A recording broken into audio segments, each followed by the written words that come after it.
আসসালামু আলাইকুম সবাইকে। এই এক ভিডিওতে এসএসসি বায়োলজি অধ্যায় 13 অর্থাৎ জীবের পরিবেশের সকল কনসেপ্ট আমরা ক্লিয়ার করব বোর্ড কোশ্চেন সলভ সহ। তোমাদের সাথে আছি আমি সুমাইয়া আক্তার। আমি পড়াশোনা করছি ঢাকা মেডিকেল কলেজের পঞ্চম বর্ষে এবং তোমাদের সাথে তোমাদের বায়োলজি ইনস্ট্রাক্টর হিসেবে যুক্ত আছি। তাহলে আর দেরি না করে ঝটপট দেখে নেওয়া যাক যে এই চ্যাপ্টারের গুরুত্বপূর্ণ টপিকের মধ্যে আসলে কি কি আছে। এই চ্যাপ্টারটা বেশ অনেকগুলো টপিক নিয়ে তৈরি। এর মধ্যে আমরা দেখতে পাচ্ছি বাস্তুতন্ত্রের ব্যাখ্যা।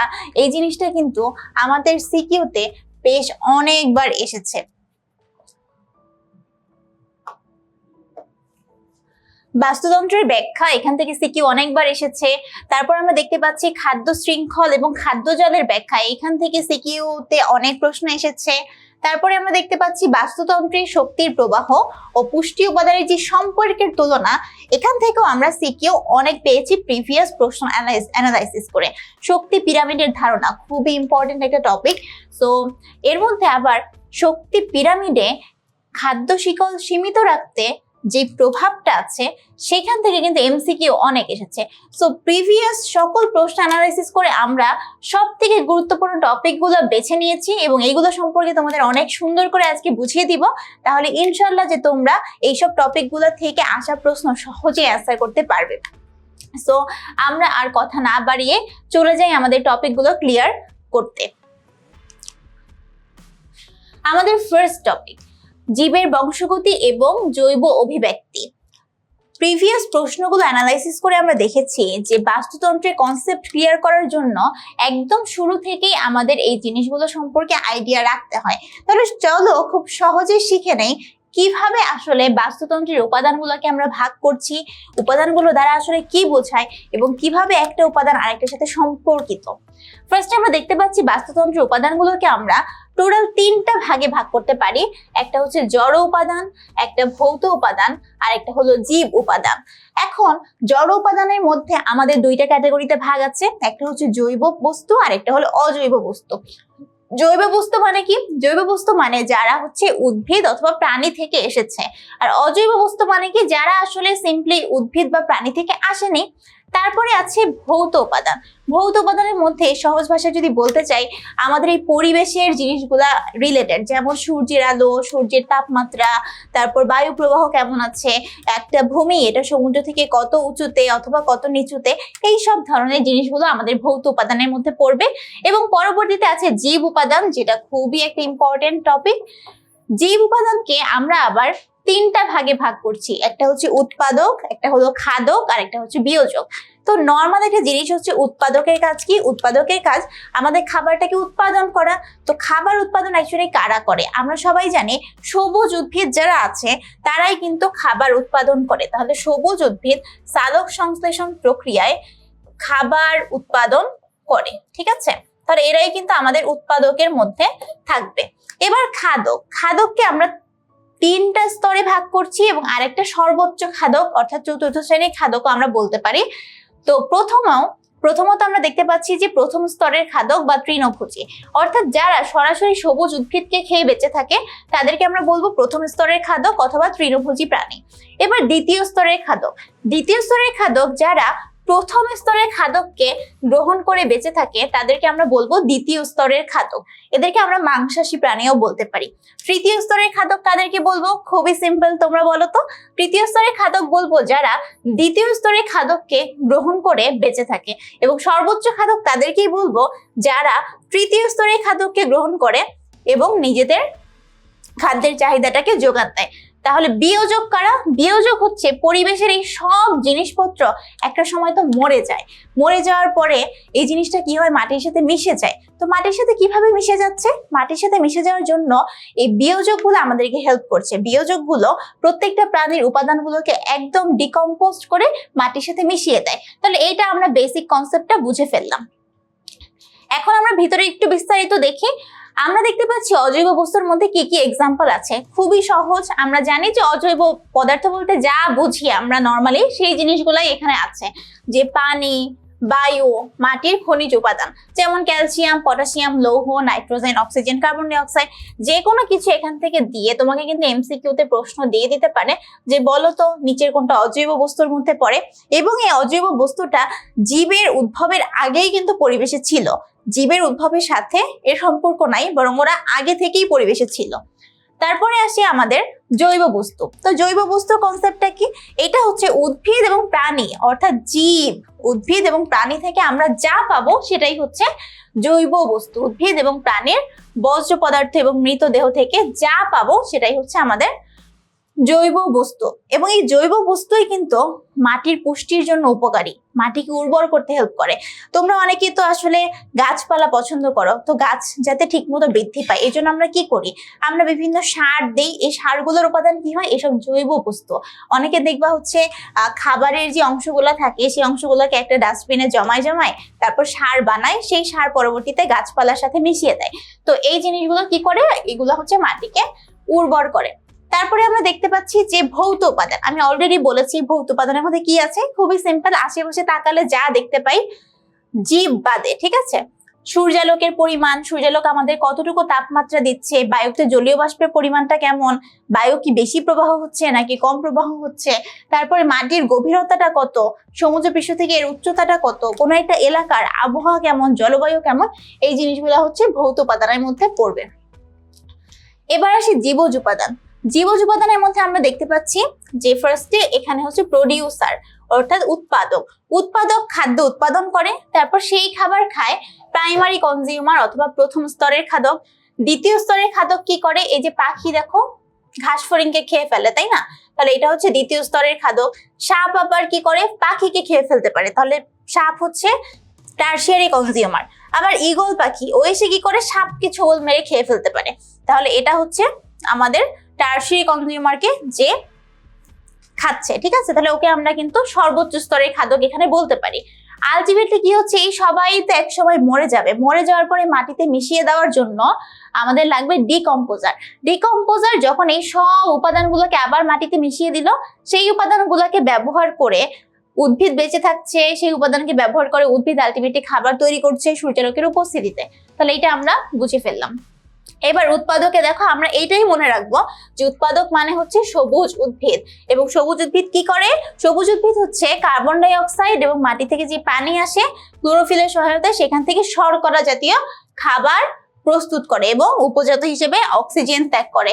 এবং যারা এই নিজের খাদ্য নিজেই তৈরি করতে পারে তাদেরকে আমরা বলি স্বভোজী বা অটোট্রফ। তাহলে স্বভোজী বা অটোট্রফ কাকে বলে? যারা নিজেদের খাদ্য নিজেই তৈরি করতে পারে। কিন্তু এই নিজের খাদ্য নিজে তৈরি করা মানে কিন্তু রান্না বান্না করা না, এটা কিন্তু সালোক সংশ্লেষণ করা, ঠিক আছে। তারপরে আসো খাদক। খাদক মানে কি? খাদক মানে হচ্ছে যারা সরাসরি নিজের খাবার তৈরি করতে পারে না। যেমন আমি হচ্ছে সূর্যালোককে দিয়ে, আমার কাছে তো ক্লোরোফিল নেই, সূর্যালোককে ব্যবহার করে কিন্তু আমি রাসায়নিক শক্তিতে এটা কনভার্ট করতে পারছি না। আমি কিন্তু শর্করা জাতীয় খাদ্য সরাসরি বডির ভিতরে তৈরি করতে পারছি না। তাহলে আমি খাবারের জন্য কার উপর নির্ভরশীল? আমি খাবারের জন্য প্রত্যক্ষ অথবা পরোক্ষভাবে উদ্ভিদের উপরেই নির্ভরশীল। এবং এই খাদকটা 3টা স্তরে ভাগ করা যায়: প্রথম শ্রেণীর খাদক, দ্বিতীয় শ্রেণীর খাদক এবং তৃতীয় শ্রেণীর খাদক, ঠিক আছে।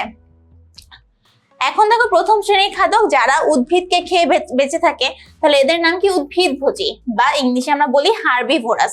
কি কি আছে তুমি চিন্তা করো, গরু ঘাস খায়, হরিণ লতা পাতা খায়, ঘাস ফড়িং ঘাস খায়, তাহলে এরা হচ্ছে প্রথম শ্রেণীর খাদক।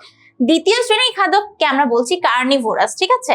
অর্থাৎ যারা এই তৃণভোজী, মানে এই তৃণভোজী প্রাণীগুলোকে যারা খেয়ে থাকে, যেমন আমরা, ঠিক আছে, প্লাস হচ্ছে ব্যাঙ, বাঘ, শিয়াল। তারপরে আসি তৃতীয় শ্রেণীর খাদক। তৃতীয় শ্রেণীর খাদক হচ্ছে টপ কার্নিভোরাস, ঠিক আছে, উচ্চ লেভেলের মাংসাশী। হ্যাঁ, ওরা কি করে? দ্বিতীয় শ্রেণীর খাদ্যকে গ্রহণ করে বেঁচে থাকে। এক্সাম্পল গুলো কিন্তু খুবই ইম্পর্টেন্ট: সাপ, বাঘ, ময়ূর। আবর্জনা ভোগ বা স্ক্যাভেঞ্জার, এটা কি? এটা হচ্ছে যারা মৃত আবর্জনা বা মৃত যে জিনিসপত্র যখন ছড়াই ছিটাই থাকে, ওরা ওখানে যে আসলে ওদের খাবারটা সংগ্রহ করে। যেমন কাক কি করে? যে ময়লা আবর্জনার মধ্যে থেকে ওর খাবার নেয়, তাহলে কাক হচ্ছে এটা আবর্জনা ভোগ। সাথে আছে শকুন, সাথে আছে শিয়াল। এই এক্সাম্পল গুলো আমরা মনে রাখবো। সর্বভোগ মানে কি? সর্বভোগ মানে হচ্ছে ওমনিভোরাস। ওমনিভোরাস মানে যারা সবকিছু খায়, মানে যারা উদ্ভিদকেও খাবে, যারা প্রাণীকেও খাবে, যারা প্রথম স্তরের খাদ্যকেও খাবে, দ্বিতীয় স্তরের খাদ্যকেও খাবে, সবাইকে খাবে। তাহলে এরা হচ্ছে সর্বভোগ। সর্বভোগ কারা? সর্বভোগ হচ্ছে আমরা মানুষ। ঠিক আছে, তো তারপরে আমাদের খাদ্যকে কাহিনী শেষ। এবার আমরা বিয়োজকে চলে যাই।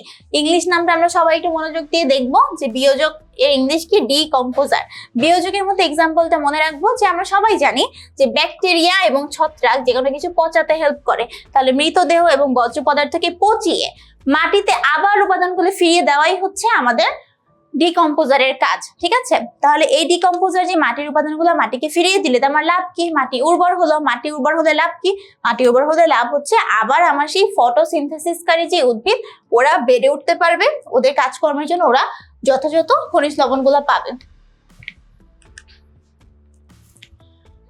ওকে, তাহলে এবার আমরা দেখি হচ্ছে পুকুরের বাস্তুতন্ত্র। এই প্রশ্ন খুবই ইম্পর্টেন্ট, প্রিভিয়াস অনেক বছরে এটা এসেছে এবং এই চ্যাপ্টার থেকে কেউ যদি প্রশ্নের উত্তর করতে চাও আর এই পুকুরের বাস্তুতন্ত্রের ছবি না এঁকে চলে যাও, ব্যাপারটা আসলে খুবই খারাপ হয়। ঠিক আছে, তো এই চ্যাপ্টার থেকে যদি শুরুর পার্টটায় একটা জিনিস যদি প্র্যাকটিস করতে চাও, সেই একটা জিনিস হবে পুকুরের বাস্তুতন্ত্র সম্পর্কে জানা এবং এটা আঁকাটা শেখা।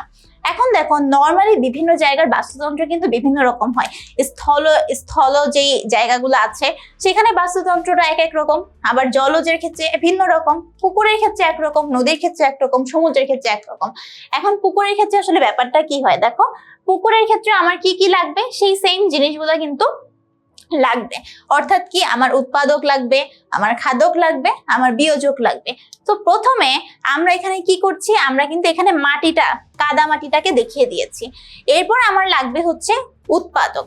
উৎপাদকের জন্য আমরা যেগুলা পুকুরে পাবো সেটাকে আমরা বলি ক্ষুদ্র জলজ ভাসমান উদ্ভিদ, এগুলাকে আমরা বলি ফাইটোপ্লাঙ্কটন। তাহলে আমি কিছু কিছু সবুজ সবুজ জিনিসপত্র, কিছু লতাপাতা, এই জিনিসগুলো আমি দিয়ে দিব। তাহলে এটা হচ্ছে আমার ফাইটোপ্লাঙ্কটন, এটা হচ্ছে আমার উৎপাদক। ঠিক আছে, উৎপাদক আমি দিয়ে ফেললাম। তারপরে আমার লাগবে খাদক। খাদক লাগবে প্রথম স্তর, দ্বিতীয় স্তর, তৃতীয় স্তর। তো আমি কি করব? ছোট্ট করে একটু পোকামাকড় রেখে দিব। তাই একদম ক্ষুদ্র ভাসমান যেসব জলজ পোকামাকড় আছে সেগুলোকে আমরা কি বলি? সেগুলোকে আমরা বলি হচ্ছে জুওপ্লাঙ্কটন। এরা হলো আমার এই ফাইটোপ্লাঙ্কটন গুলোকে খেয়ে বেঁচে থাকে।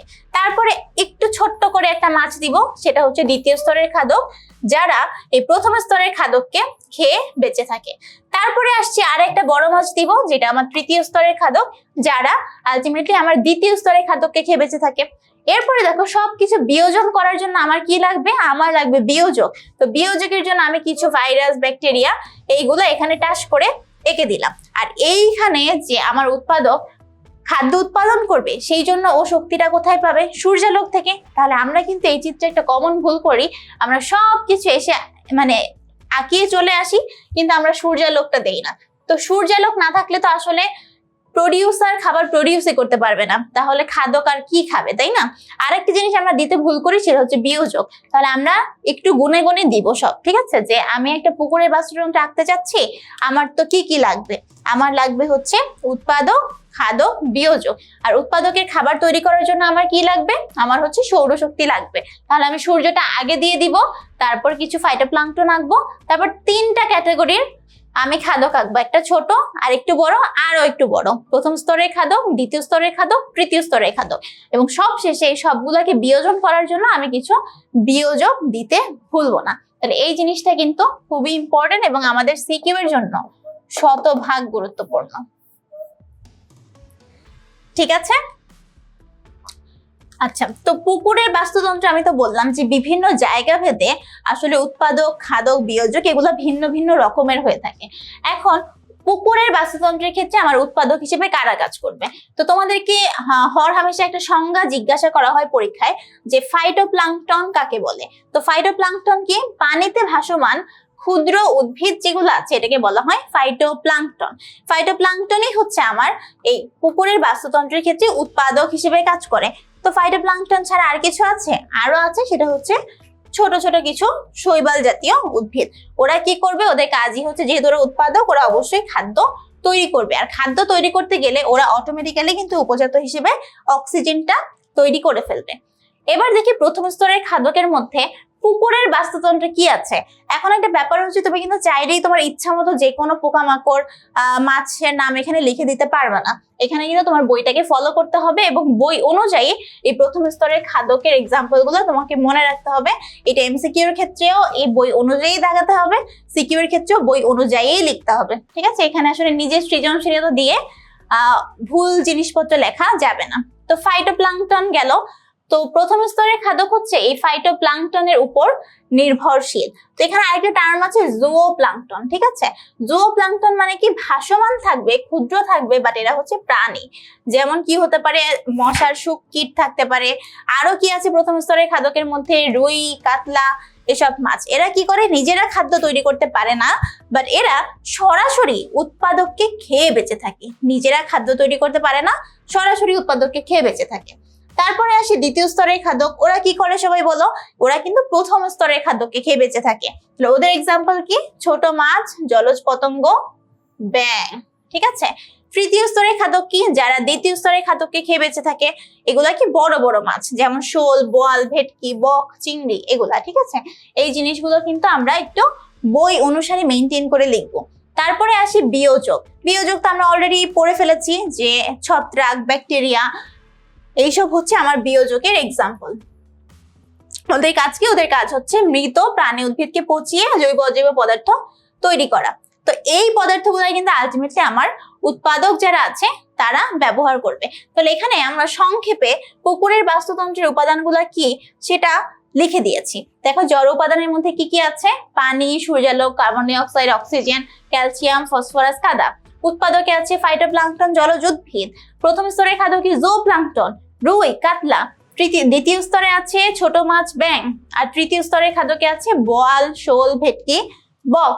আর বিয়োজক হিসেবে আছে ব্যাকটেরিয়া, ছত্রাক। তাহলে এই জিনিসটাই যদি তুমি মনে রাখো, তাহলে কিন্তু পুকুরের বাস্তুতন্ত্র তোমার জন্য একদম সহজ। কেন সহজ?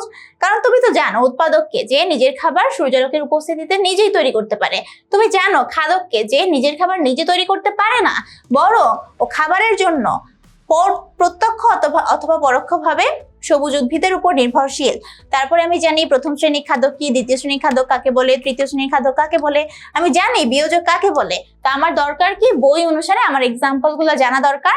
আমার কি দরকার? আমার হচ্ছে ছবিটা নিজে আঁকতে পারা দরকার। ঠিক আছে, এই জিনিসগুলো পারলেই কিন্তু পুকুরের বাস্তুতন্ত্র তুমি পেরে গেলা, এবং এইখান থেকে একটা সিকিউ পাওয়ার সম্ভাবনা অনেক বেশি। কোনো না কোনো বোর্ডে তো অবশ্যই পাবা। ঠিক আছে, ওকে। এখন আমরা দেখি যে এখান থেকে আসলে সিকিউটা কিভাবে আসে। দেখো, বরিশাল বোর্ড 2017 সালের একটা প্রশ্ন। আমরা দেখতে পাচ্ছি যে 1 নম্বরে দেওয়া আছে সবুজ উদ্ভিদ, এরা হলো জুওপ্লাঙ্কটন। সরি, না, সবুজ উদ্ভিদ এটা খায় হচ্ছে জুওপ্লাঙ্কটন। ঠিক আছে, আরেকটা দেওয়া হচ্ছে সবুজ উদ্ভিদ, এটা খায় হচ্ছে ছোট মাছ, রুই মাছ। হ্যাঁ, আর 3 নম্বরে দেওয়া পরিবেশ সংরক্ষণ। তো দেখো, আমাদের এখানে বলছে যে 1 আর 2 যেই বাস্তুতন্ত্রের অন্তর্ভুক্ত তার বর্ণনা দাও। এখন কথা হচ্ছে, এই দেখো ছোট মাছ, রুই মাছ, মাছ দিয়ে আমি বুঝতেছি যে এই বাস্তুতন্ত্রটা পুকুরের বাস্তুতন্ত্রকে নির্দেশ করছে। আবার এই জুওপ্লাঙ্কটন দিয়ে আমি বুঝতে পারছি যে এই বাস্তুতন্ত্রটা আমার পুকুরের বাস্তুতন্ত্রকে নির্দেশ করছে। ঠিক আছে, এখন বাস্তুতন্ত্র যদি পুকুরেরটা নির্দেশ করে, তাহলে আমি জানি আমার কিন্তু কাজ শেষ। আমি জানি আমাকে এখানে কি লিখতে হবে। আমাকে কি বলছে? বাস্তুতন্ত্রের বর্ণনা দাও। আমাকে বলে নাই যে চিত্র সহ দাও, বাট আমি তো বেশি ভালো মার্কস পেতে চাই। তো আমি ভালো মার্কস পেতে চাই, এজন্য অবশ্যই আমি চিত্র দিব। আমরা বায়োলজিতে সব জায়গায় রিলেভেন্ট চিত্রগুলো অবশ্যই দিব। ঠিক আছে, তো আমরা জানি যে এখানে আমরা কি লিখবো, যে পুকুরের বাস্তুতন্ত্রের সব উপাদানগুলা আমাদেরকে লিখতে হবে, সাথে করে আমরা চিত্রগুলাও দিয়ে দিব। এবং চিত্রের ক্ষেত্রে অবশ্যই কি ভুল করা যাবে না? সূর্যালোক দেওয়া ভুল করা যাবে না, বিয়োজক দেওয়াটা ভুল করা যাবে না। ভিতরে কি কি জিনিস আমরা লিখবো? সেম, আমরা উৎপাদক হিসেবে কাদের পাচ্ছি, তাদের কাজ কি, এটা লিখবো। খাদক হিসেবে কারা আছে, প্রথম শ্রেণীর খাদক কারা, দ্বিতীয় শ্রেণীর খাদক কারা, তৃতীয় শ্রেণীর খাদক কারা, তাদের এক্সাম্পল লিখবো। তাদের মানে এই খাদ্যগুলো মানে আসলে কি বোঝাচ্ছি আমি সেটা লিখবো। বিয়োজক জিনিসটা কি, বিয়োজক হিসেবে কারা কাজ করে, সেই জিনিসগুলো আমরা লিখলেই কিন্তু আমাদের এখানের সিকিউ প্রশ্নের উত্তর করা হয়ে যাবে। তাহলে কিন্তু খুব সুন্দরভাবে আমরা এই টপিকটা ক্লিয়ার করে ফেললাম। ঠিক আছে,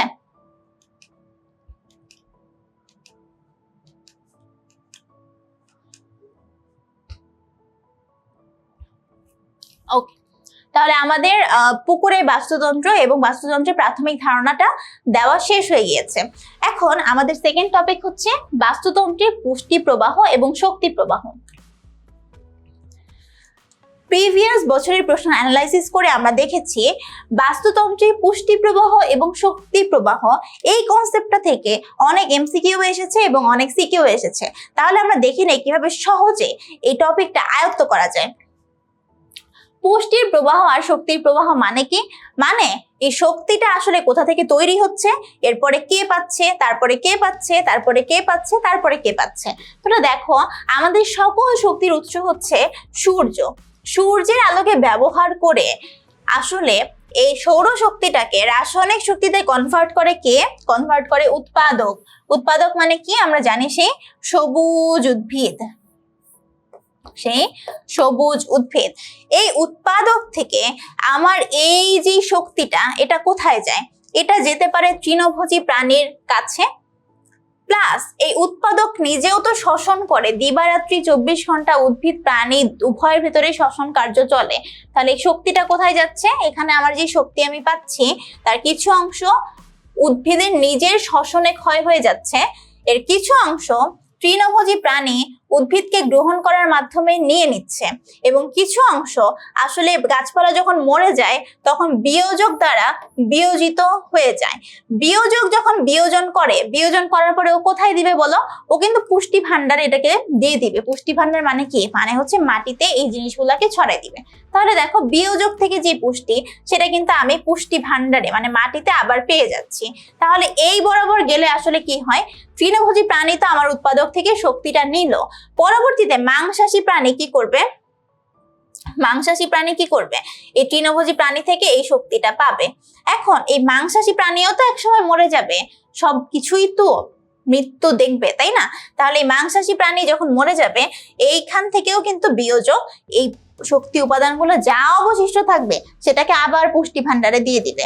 আবার এই মাংসাশী প্রাণী নিজেও তো শ্বসন কার্য করে, তো ও কিন্তু শ্বসন কার্যে কিছু পরিমাণ শক্তি ক্ষয় করবে।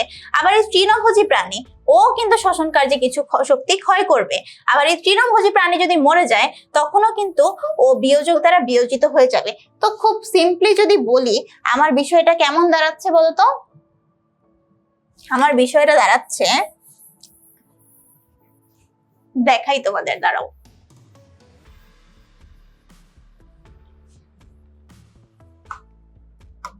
বিষয়টা আমার দাঁড়াচ্ছে যে উৎপাদক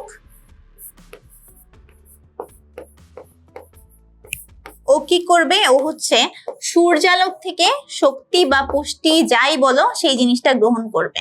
উৎপাদককে খাবে কে? খাবে হচ্ছে তৃণভোজী। তৃণভোজী প্রাণীকে কে খাবে? খাবে হচ্ছে মাংসাশী প্রাণী।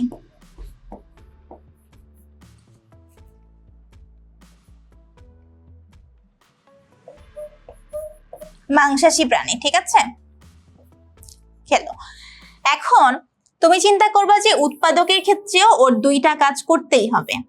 একটা হচ্ছে ওর শ্বসন, আর একটা হচ্ছে ও যদি মরে যায় তারপরে ও বিয়োজক দ্বারা বিয়োজিত হবে, ঠিক আছে?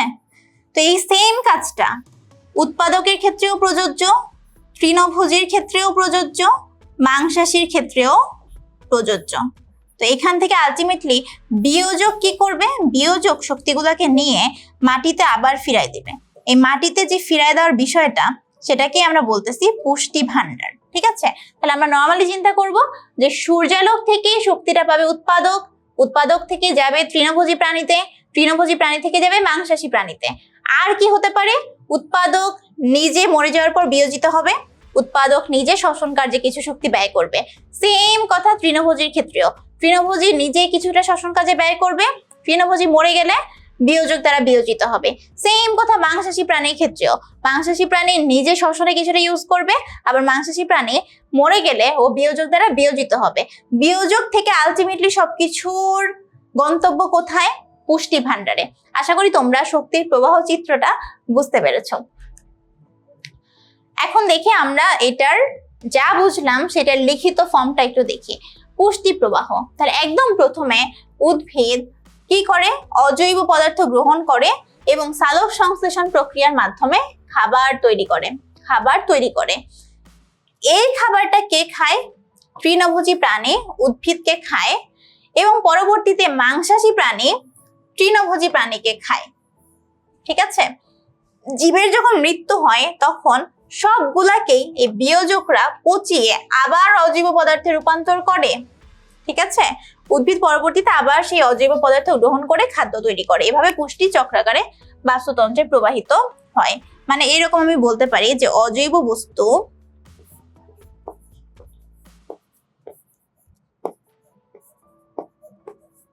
এইটাকে ব্যবহার করে উদ্ভিদ খাবার তৈরি করছে,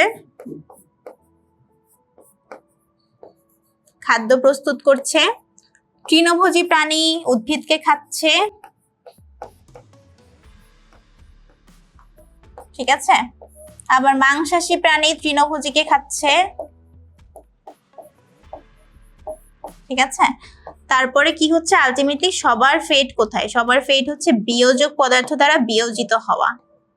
বিয়োজক পদার্থ আবার এই সব কিছুকে ভেঙে চুরে পচায় গলায় আবার অজৈব বস্তুতে কনভার্ট করছে। এভাবে পুষ্টির প্রক্রিয়াটা একদম চক্রাকারে ঘুরতে থাকে। ঠিক আছে?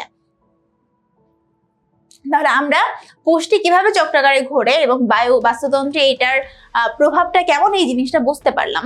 শক্তি প্রবাহ কি? যাহাই পুষ্টি প্রবাহের ক্ষেত্রে পড়েছি তাহাই কিন্তু শক্তি প্রবাহের ক্ষেত্রেও প্রযোজ্য।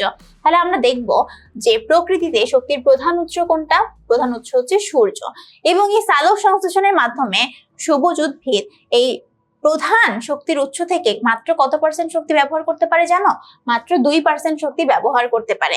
এবং এই 2% সূর্য শক্তিকে ওরা আলটিমেটলি রাসায়নিক শক্তিতে কনভার্ট করে এবং এইটাকেই আমরা আসলে খাদ্য হিসেবে বিবেচনা করছি। তৃণভোজী প্রাণী কি করে? সরাসরি এই খাদ্যটাই গ্রহণ করে, এখান থেকেও খাদ্য গ্রহণ করে। মানে আলটিমেটলি খাদ্য গ্রহণের মাধ্যমেও কিন্তু শক্তিটাই গ্রহণ করছে। মাংসাশী প্রাণী তৃণভোজী প্রাণীদের খেয়ে শক্তিটাই কিন্তু লাভ করে। ঠিক আছে? তৃতীয় স্তরের খাদক আলটিমেটলি দ্বিতীয় স্তরের খাদক থেকে ওই শক্তিটাই কিন্তু লাভ করে এবং জীবের মৃত্যুর পরে বিয়োজকরা মৃতদেহকে পচিয়ে এই শক্তি পুষ্টিগুলাই কিন্তু পরিবেশে ফিরিয়ে দেয়। তার মানে তুমি পুষ্টির যে কনসেপ্টটা পড়েছো বা পুষ্টির যে প্রবাহটা পড়েছো আর শক্তির যে প্রবাহটা পড়েছো, দুইটা জিনিস কিন্তু সিমিলার। ঠিক আছে? দুইটার মধ্যে কিন্তু কোনো মারপ্যাচ নাই। তো এখান থেকে আমরা একটু সহজে দেখে নেই সামারাইজ একটা ভার্সন যে আমাদের কি বলতে চেয়েছে এই শক্তি প্রবাহের মূল কথায়। ফার্স্টে আমরা বলছি যে শক্তির উৎস কোনটা? সকল শক্তির মূল উৎস হচ্ছে সূর্য।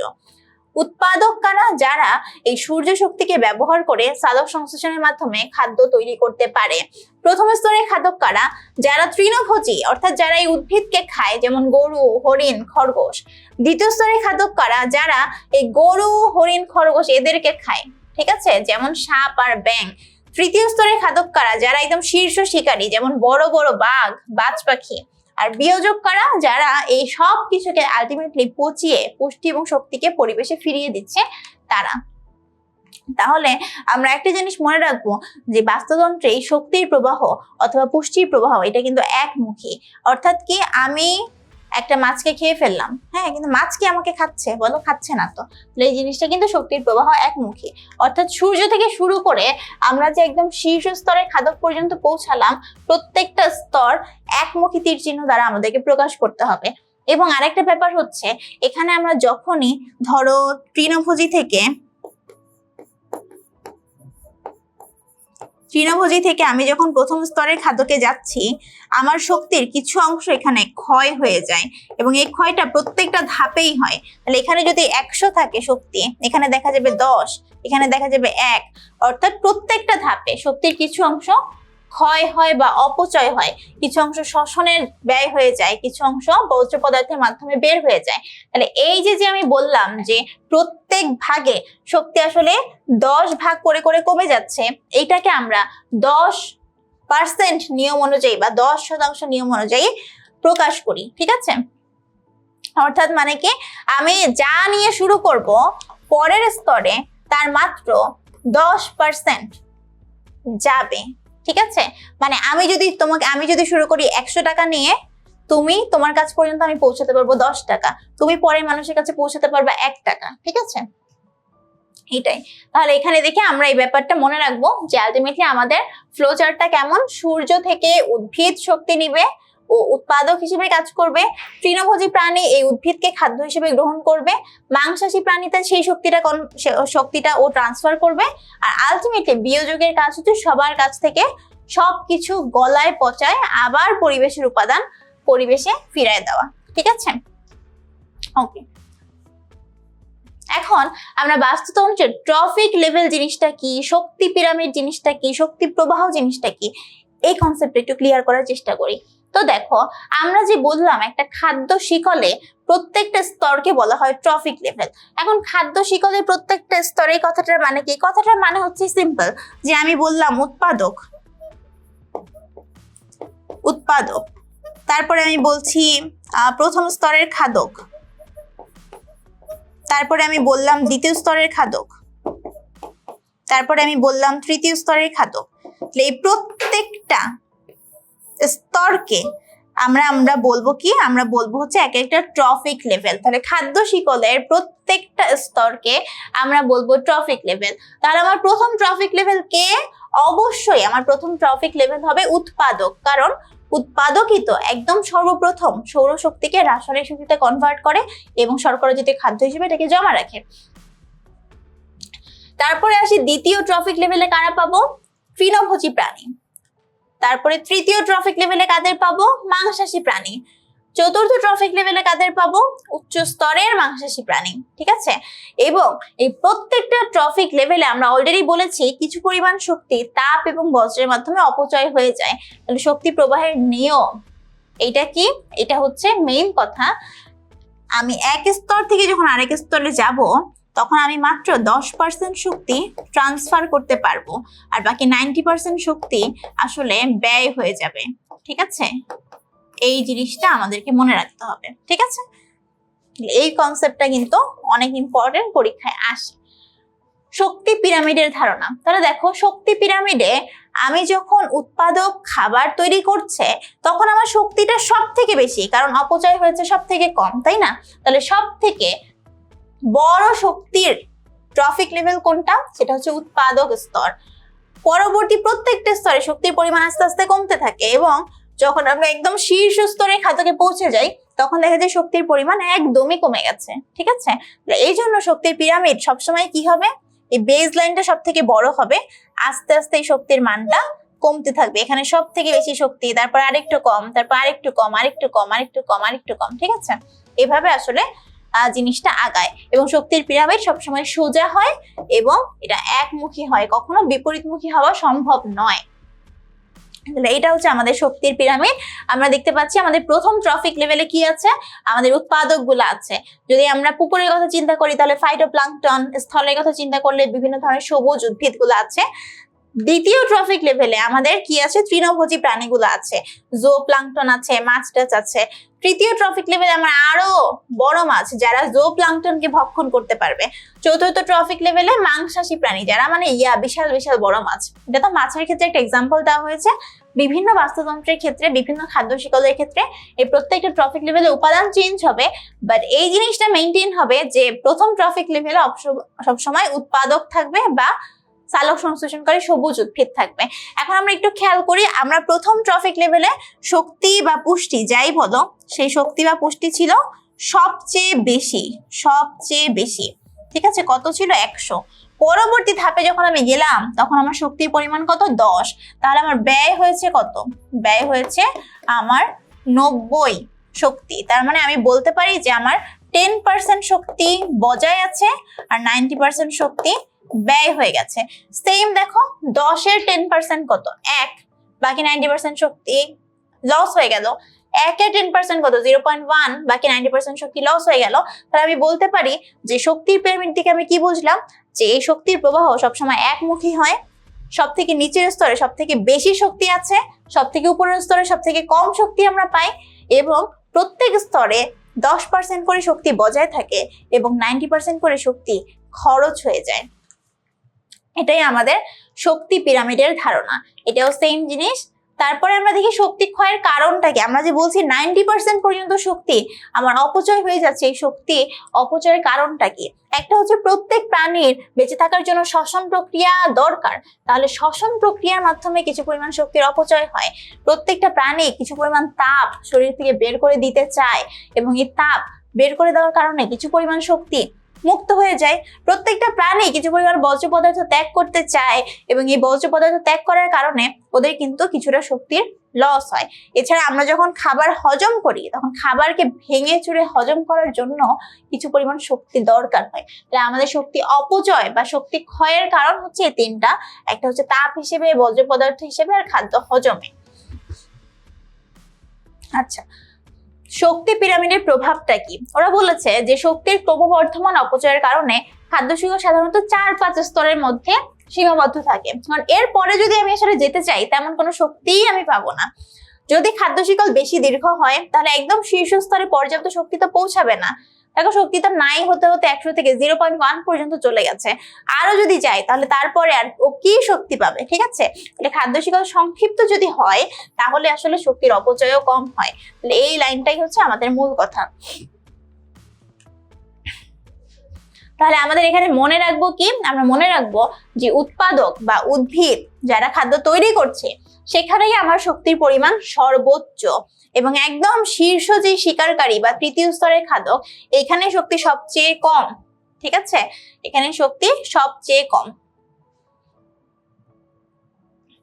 আর প্রত্যেকটা ক্ষেত্রে এই কথাটা প্রযোজ্য যে 10% শক্তি পরবর্তী স্তরে যাবে আর 90% শক্তি অপচয় হবে, স্তরে যাবে আর 90% শক্তি অপচয় হবে। এইটা এই সবগুলার ক্ষেত্রে প্রযোজ্য। ওকে, আমরা একটু সিকিউ দেখে নেই, যেখানে আসলে সিকিউটা কিভাবে তোমাদেরকে দিয়েছে।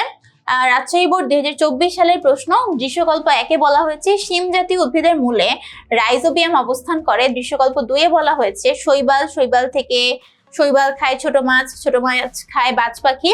আর 2 নম্বর পয়েন্টে বলা হয়েছে ঘাস খায় পতঙ্গ, পতঙ্গকে খায় ব্যাং, ব্যাংকে খায় সাপ, সাপকে খায় বাজ পাখি।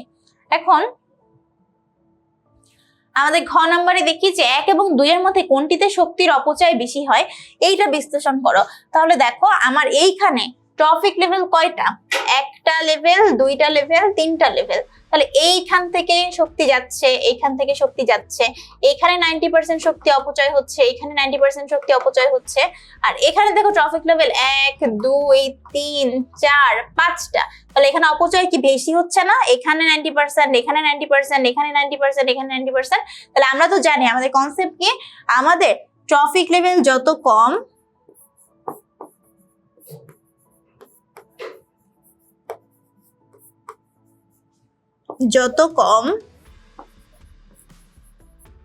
শক্তির অপচয় তত কম।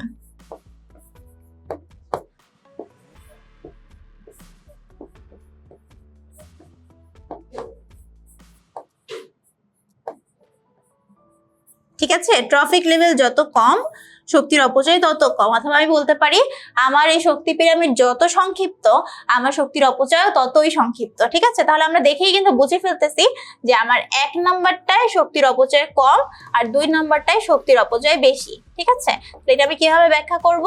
আমি বলবো যে এখানে আমার ট্রফিক লেভেল কয়টা আছে, ট্রফিক লেভেল বলতে আমি আসলে কি বোঝাতে চাই, প্রত্যেকটা ধাপে কত পার্সেন্ট শক্তি পরের স্তরে যেতে পারে, প্রত্যেকটা ধাপে কত পার্সেন্ট শক্তি আসলে ব্যয় হয়। ঠিক আছে, এইসব ভাবে আমরা এটা বলবো, সাথে আমরা একটা শক্তি পিরামিডের চিত্র এঁকে দিব, কারণ চিত্র আঁকা মানে আমার বেশি ভালো মার্কস পাওয়ার সম্ভাবনা অনেক বেড়ে যাওয়া।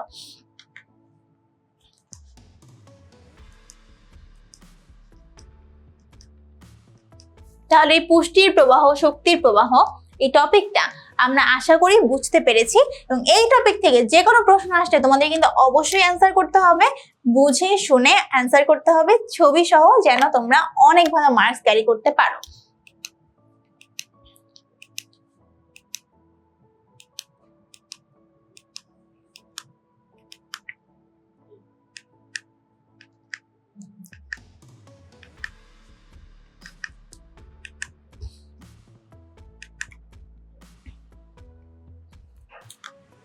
বিগত বছরগুলোর প্রশ্ন অ্যানালাইসিস করে আমরা দেখেছি যে অধ্যায় 13 অর্থাৎ জীবের পরিবেশে সব থেকে গুরুত্বপূর্ণ টপিকের মধ্যে একটা হচ্ছে খাদ্য শিকল বা খাদ্য শৃঙ্খল বা ফুড চেইন। সো এই টপিকটা নিয়ে আমরা আমাদের সকল ডাউট ক্লিয়ার করে ফেলবো খুব সহজে এবং কনসেপ্টটা বোঝার ট্রাই করব যেন প্রশ্ন যেভাবেই আসুক আমরা যেন অ্যান্সার করতে পারি। ফার্স্ট কথা হচ্ছে খাদ্য শিকল কি। খাদ্য শিকল কি এই জিনিসটাই কিন্তু তোমাদের কম মার্কের প্রশ্নে হর হামেশা চলে আসে। খাদ্য শিকল হচ্ছে প্রাণীর শক্তির প্রবাহ যেটা উৎপাদক থেকে শুরু করে বিভিন্ন স্তরের খাদকের মধ্যে প্রবাহিত হয়। তাহলে এটা কি আমি বুঝলাম, এটা হচ্ছে একটা শক্তির প্রবাহ অথবা পুষ্টির প্রবাহ যেটা উৎপাদক থেকে শুরু হয় এবং বিভিন্ন স্তরের খাদকদের মধ্যে প্রবাহিত হয়। প্রথম শ্রেণী, দ্বিতীয় শ্রেণী, তৃতীয় শ্রেণী। এই যে খাবার বা শক্তি বা পুষ্টি উৎপাদক থেকে শুরু করে প্রথম, দ্বিতীয়, তৃতীয় শ্রেণী খাদকের মধ্যে পর্যায়ক্রমে যাচ্ছে, এই যাওয়াটাকে, এই চেইনটাকেই বলা হয় খাদ্য শিকল অথবা ফুড চেইন। এখন একটা খাদ্য শিকলের ক্ষেত্রে আমরা বিভিন্ন টাইপের খাদ্য শিকল দেখতে পারি। সেই খাদ্য শিকলের টাইপগুলো কি? 3টা টাইপ আছে। একটা হচ্ছে শিকারজীবী খাদ্য শিকল, পরজীবী খাদ্য শিকল, তারপরে মৃতজীবী খাদ্য শিকল। Very important. শিকারজীবী খাদ্য শিকলের ইংলিশ নামটা আমরা দেখবো যে প্রিডেটর ফুড চেইন। পরজীবী খাদ্য শিকল হচ্ছে প্যারাসাইটিক ফুড চেইন। আমার মৃতজীবী খাদ্য শিকল হচ্ছে স্যাপ্রোফাইটিক ফুড চেইন। এখন আমরা দেখি শিকারজীবী খাদ্য শিকল বলতে আসলে কি বোঝায়। আমরা একটা খাদ্য শিকল বলতে নর্মালি যা বুঝি সেটাই হচ্ছে শিকারজীবী খাদ্য শিকল। এখানে ব্যাপারটা কি যে ছোট আকারের খাদক, ঠিক আছে, ফার্স্টে শুরু হবে ছোট আকারের খাদক দিয়ে আর পর্যায়ক্রমে খাদকগুলো আকারে বড় হতে থাকবে। দেখো বলছে যে ছোট আকারের খাদককে বড় আকারের খাদকগুলা শিকার করে খায়। যেমন দেখো ঘাস থেকে শুরু হয়েছে, এটা তো একটা উৎপাদক। এরপরে ঘাস খাচ্ছে ঘাস ফড়িং, এর থেকে আরো একটু বড় ব্যাং, আরো একটু বড় সাপ, আরো একটু বড় গুই সাপ। তাহলে পর্যায়ক্রমে ছোট আকারের খাদকগুলোকে বড় আকারের খাদকগুলো শিকার করে খায় যেই খাদ্য শিকলে, সেটাকে আমরা বলবো শিকারজীবী খাদ্য শিকল অথবা প্রিডেটর ফুড চেইন। পরজীবী খাদ্য শিকল। পরজীবী খাদ্য শিকল মানে কি? মানে এখানে বড় আকারের পোষক দেহ থেকে ছোট আকারের খাদক খাদ্য গ্রহণ করবে। ঠিক আছে, যেমন কি, যেমন দেখো মানুষ তো আকারে বড়, তাই না? মানুষের গায়ের উপর কামড় দেয় মশা, মশা আমাদের বডি থেকে রক্ত নিয়ে যায়, তাই না? মানুষ আকারে বড়, মশা আকারে ছোট, বাট মশা খাবার কিন্তু আমার কাছ থেকে নিয়ে যাচ্ছে। আবার দেখো ডেঙ্গু ভাইরাসের জীবাণু, ও কোথায় থাকে? ও থাকে মশার ভিতরে। ও খাবার পায় কোথা থেকে? ও কিন্তু মশার ভিতর থেকে ওর খাবারটা গ্রহণ করে। ঠিক আছে, তাহলে এখানে কি হলো, বড় আকার থেকে যদি আলটিমেটলি ছোট আকারের দিকে যাওয়া হয় তখন এটাকে আমরা বলবো হচ্ছে পরজীবী খাদ্য শিকল। আর এখানে কি ছিল? ছোট থেকে বড়। এবার দেখো মৃতজীবী খাদ্য শিকল। মৃতজীবী নামেই বলে দিয়েছে যে মৃতজীবী, অর্থাৎ মৃত জিনিসের ওপর ওরা নির্ভর করে বেঁচে থাকবে। তাহলে দেখো উদাহরণের ফার্স্টেই শুরু হবে যে কোনো টাইপের মৃতদেহ। মৃতদেহকে পচাবে কে? ছত্রাক। পরবর্তীতে এই ছত্রাককে কে খেয়ে বেঁচে থাকবে? কেঁচো। তাহলে মৃতদেহ থেকে যদি আমি কোনো খাদ্য শিকল শুরু হতে দেখি সেটাই হচ্ছে মৃতজীবী খাদ্য শিকল। তাহলে আমরা কি পারবো? তাহলে খুব সহজে আমরা কি বললাম যে খাদ্য শিকলের 3টা ধরন। শিকারজীবী আমি দেখবো যে যদি দেখি খাদ্যগুলো পর্যায়ক্রমে আকারে বড় হচ্ছে, তাহলে শিকারজীবী খাদ্য শিকল। যদি দেখি খাদ্যগুলো পর্যায়ক্রমে ছোট হচ্ছে তাহলে এটা আমার পরজীবী খাদ্য শিকল। আর যদি আমি দেখি যে মৃতদেহ থেকে শুরু হচ্ছে তাহলে এটা হলো মৃতজীবী খাদ্য শিকল। তো খাদ্য শিকলের বৈশিষ্ট্য কি? এই 3 ধরনের খাদ্য শিকলের মধ্যে আমার শিকারজীবী যে খাদ্য শিকলটা আছে এটা হলো একটা সম্পূর্ণ বা পরিপূর্ণ খাদ্য শিকল। কারণ এখানে কি উৎপাদক থেকে শুরু হচ্ছে এবং একদম শেষ পর্যন্ত যে এটা থামছে। তাহলে যেহেতু এখানে উৎপাদক থেকে শুরু হয় এই জন্য এটাকে আমরা একটা সম্পূর্ণ খাদ্য শিকল বলবো। পরজীবী আর মৃতজীবী খাদ্য শিকল সবসময় অসম্পূর্ণ। কারণ কি? কারণ এতে কোনো উৎপাদক থাকে না। ঠিক আছে, তাহলে বাস্তুতন্ত্রের খাদ্য শিকলগুলো যেমন টাইপেরই হোক প্রত্যক্ষ বা পরোক্ষভাবে ওরা কিন্তু আমাদের এই সবুজ উদ্ভিদ বা উৎপাদকের উপর নির্ভরশীল। এখন দেখো আমরা 3টা এক্সাম্পল এখানে দিয়েছি যেটা অলরেডি আসলে আমরা পড়েছি, বাট আবার একটু একসাথে দেখে নিলাম এর মধ্যে কোনটা সম্পূর্ণ, শিকারজীবী খাদ্য শিকলটা সম্পূর্ণ, আর বাকি দুইটা কি, বাকি দুইটা হচ্ছে অসম্পূর্ণ। কেন অসম্পূর্ণ? কারণ এখানে উৎপাদক থাকে না, এখানে উৎপাদক নাই, নো প্রোডিউসার, আর এখানে উৎপাদক আছে।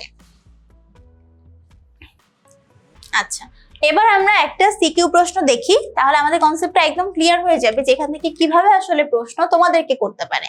কুমিল্লা বোর্ড 2024 সালে বলেছে একটা উদ্দীপক যে সবুজ উদ্ভিদ, হরিণ, বাঘ এরকম অনেক কিছু দেওয়া আছে, মাঝখানে একটা এক্স দেওয়া আছে, ঠিক আছে? এক্স থেকে আবার সবুজ উদ্ভিদের দিকে একটা দাগ টানা আছে। তো বলেছে যে ট্রফিক লেভেল কি, আমরা জানি ট্রফিক লেভেল কি। তারপরে বলেছে যে উদ্দীপকের খাদ্য শৃঙ্খলে পুষ্টির প্রবাহটা বর্ণনা করা, আমরা পারবো। উদ্দীপকের এক্স এর অনুপস্থিতিতে পরিবেশের ভারসাম্য বাধাগ্রস্ত হয়। আচ্ছা, এখানে কিন্তু আমাদের খাদ্য শিকলের কনসেপ্টটা নিয়েই এসেছে, আমরা একটু দেখি যে এটার কাহিনীটা কি বোঝাতে চেয়েছে। তো ট্রফিক লেভেল সম্পর্কে আমরা কিন্তু জানি যে খাদ্য শিকলের প্রত্যেকটা স্তরকে কি বলা হয়, এক একটা ট্রফিক লেভেল বলা হয়। তারপরে আমরা গতে চলে যাই, যে উদ্দীপকের খাদ্য শৃঙ্খলের পুষ্টির প্রবাহটা বর্ণনা করো। তো দেখো, খাদ্য শৃঙ্খলে আমরা দেখতে পাচ্ছি সবুজ উদ্ভিদ আছে, তাই না? সবুজ উদ্ভিদ আছে, হরিণ আছে, বাঘ আছে। হ্যাঁ, এখন আমরা জানি যে এই পুষ্টির প্রবাহটা বা শক্তির প্রবাহটা শুরু হবে কোথা থেকে? আসলে এখানে আমাদের একটা সূর্য রশ্মি লাগবে, কারণ সবকিছুর পুষ্টির বা শক্তির মূল উৎস কি? সূর্য, ঠিক আছে? তাহলে সবুজ উদ্ভিদের কাজ কি? সবুজ উদ্ভিদের কাজ হচ্ছে সালোক সংশ্লেষণ প্রক্রিয়ায় খাবার তৈরি করা, খাবার তৈরি করে ও এটাকে রাসায়নিক শক্তি হিসেবে নিজের বডিতে সীমাবদ্ধ রাখবে বা সঞ্চিত রাখবে। এরপর পরবর্তীতে এই সবুজ উদ্ভিদকে খাবার হিসেবে গ্রহণ করবে হরিণ এটা তৃণভোজী প্রাণী, এই হরিণকে খাবার হিসেবে গ্রহণ করবে বাঘ। এখন দেখো, আলটিমেটলি যে সবাই এক্স এর কাছে যাচ্ছে, তাহলে এক্স কি? এক্স হচ্ছে আমাদের সেই বিয়োজক, এক্স হচ্ছে আমার সেই বিয়োজক। এই বিয়োজক যখন এই সব কিছুকে বিয়োজিত করে আমার অজৈব উপাদানগুলো আবার মাটিতে ফিরাই দিবে, সেই অজৈব উপাদানগুলোকে আবার কিন্তু সবুজ উদ্ভিদ ব্যবহার করতে পারবে, ঠিক আছে? তাহলে এটাই হচ্ছে আমার পুষ্টির প্রবাহের কাহিনী। তাহলে আমরা দেখি যে সবুজ উদ্ভিদের দেহে সঞ্চিত খাদ্য হরিণের দেহে স্থানান্তরিত হবে। হরিণকে কে খাবে? বাঘ খাবে, ঠিক আছে? পরবর্তীতে কি হবে? এই সবকিছুর মৃত্যুর পর বিয়োজক গুলা এই জিনিসগুলাকে পচিয়ে অজৈব বস্তুতে রূপান্তর করবে। তো আলটিমেটলি উদ্ভিদ আবার এই অজৈব বস্তুগুলোকে গ্রহণ করে আমাদের এই পুষ্টি প্রবাহটা কন্টিনিউয়াসলি চালিয়ে যাবে, ঠিক আছে? উদ্দীপকে এক্স এর অনুপস্থিতিতে পরিবেশের ভারসাম্য বাধাগ্রস্ত হয়। তুমি চিন্তা করো, এই সব কিছু মরে আছে কিন্তু পচতেছে না, ঠিক আছে? বিয়োজক নাই, ওরা পচে যেতে পারছে না, এবং ওরা পচে যেতে না পারলে অজৈব উপাদানগুলো মাটিতে ফিরে আসছে না। তাই যদি না আসে, উদ্ভিদ কিভাবে আবার অজৈব উপাদানের সাহায্য ছাড়া ও কি পারবে খাবার তৈরি করতে? Answer is no. উদ্ভিদ যদি একবার চক্র শেষ করেই আর চক্রটা কন্টিনিউ করতে না পারে, তাহলে কি আমাদের পরিবেশের ভারসাম্য কোনোভাবে বজায় থাকবে? থাকবে না। তাহলে এখানে এক্স বা বিয়োজকটা খুব ইম্পর্টেন্ট একটা ভূমিকা পালন করছে। তাহলে আমি আশা করছি যে এই টপিক থেকে যে কোনো প্রশ্ন আসলে তোমরা ভালোভাবে বুঝতে পারবে, ভালোভাবে লিখতে পারবে, এবং তোমরা অবশ্যই যে কোনো এমসিকিউ খুব সহজে সলভ করতে পারবে।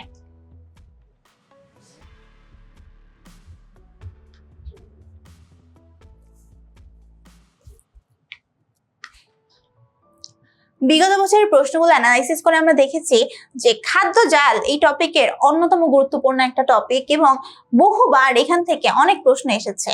তো খাদ্য জাল টপিকটা আমরা একটু সহজে বুঝে নেওয়ার চেষ্টা করি। খাদ্য জাল যদি বলতে চাই, তোমরা খাদ্য শৃঙ্খল সম্পর্কে জানো? খাদ্য শৃঙ্খল অনেকগুলা আমি যদি একসাথে কম্বাইন্ড করে দেই, তখন যেটা তৈরি হয় সেটা কি বলা হয়? খাদ্য জাল। তাহলে খাদ্য জালের মেইন যে শব্দ দুইটা আমাকে মনে রাখতে হবে, যে একটা খাদ্য জালে একাধিক খাদ্য শিকল অবস্থিত, একটা খাদ্য জালে একাধিক খাদ্য শিকল অবস্থিত, এবং একাধিক খাদ্য শিকল মিলে যখন একটা বড় জালের মতো কিছু তৈরি করে, তখন এটাকে আমরা বলি খাদ্য জাল, ঠিক আছে?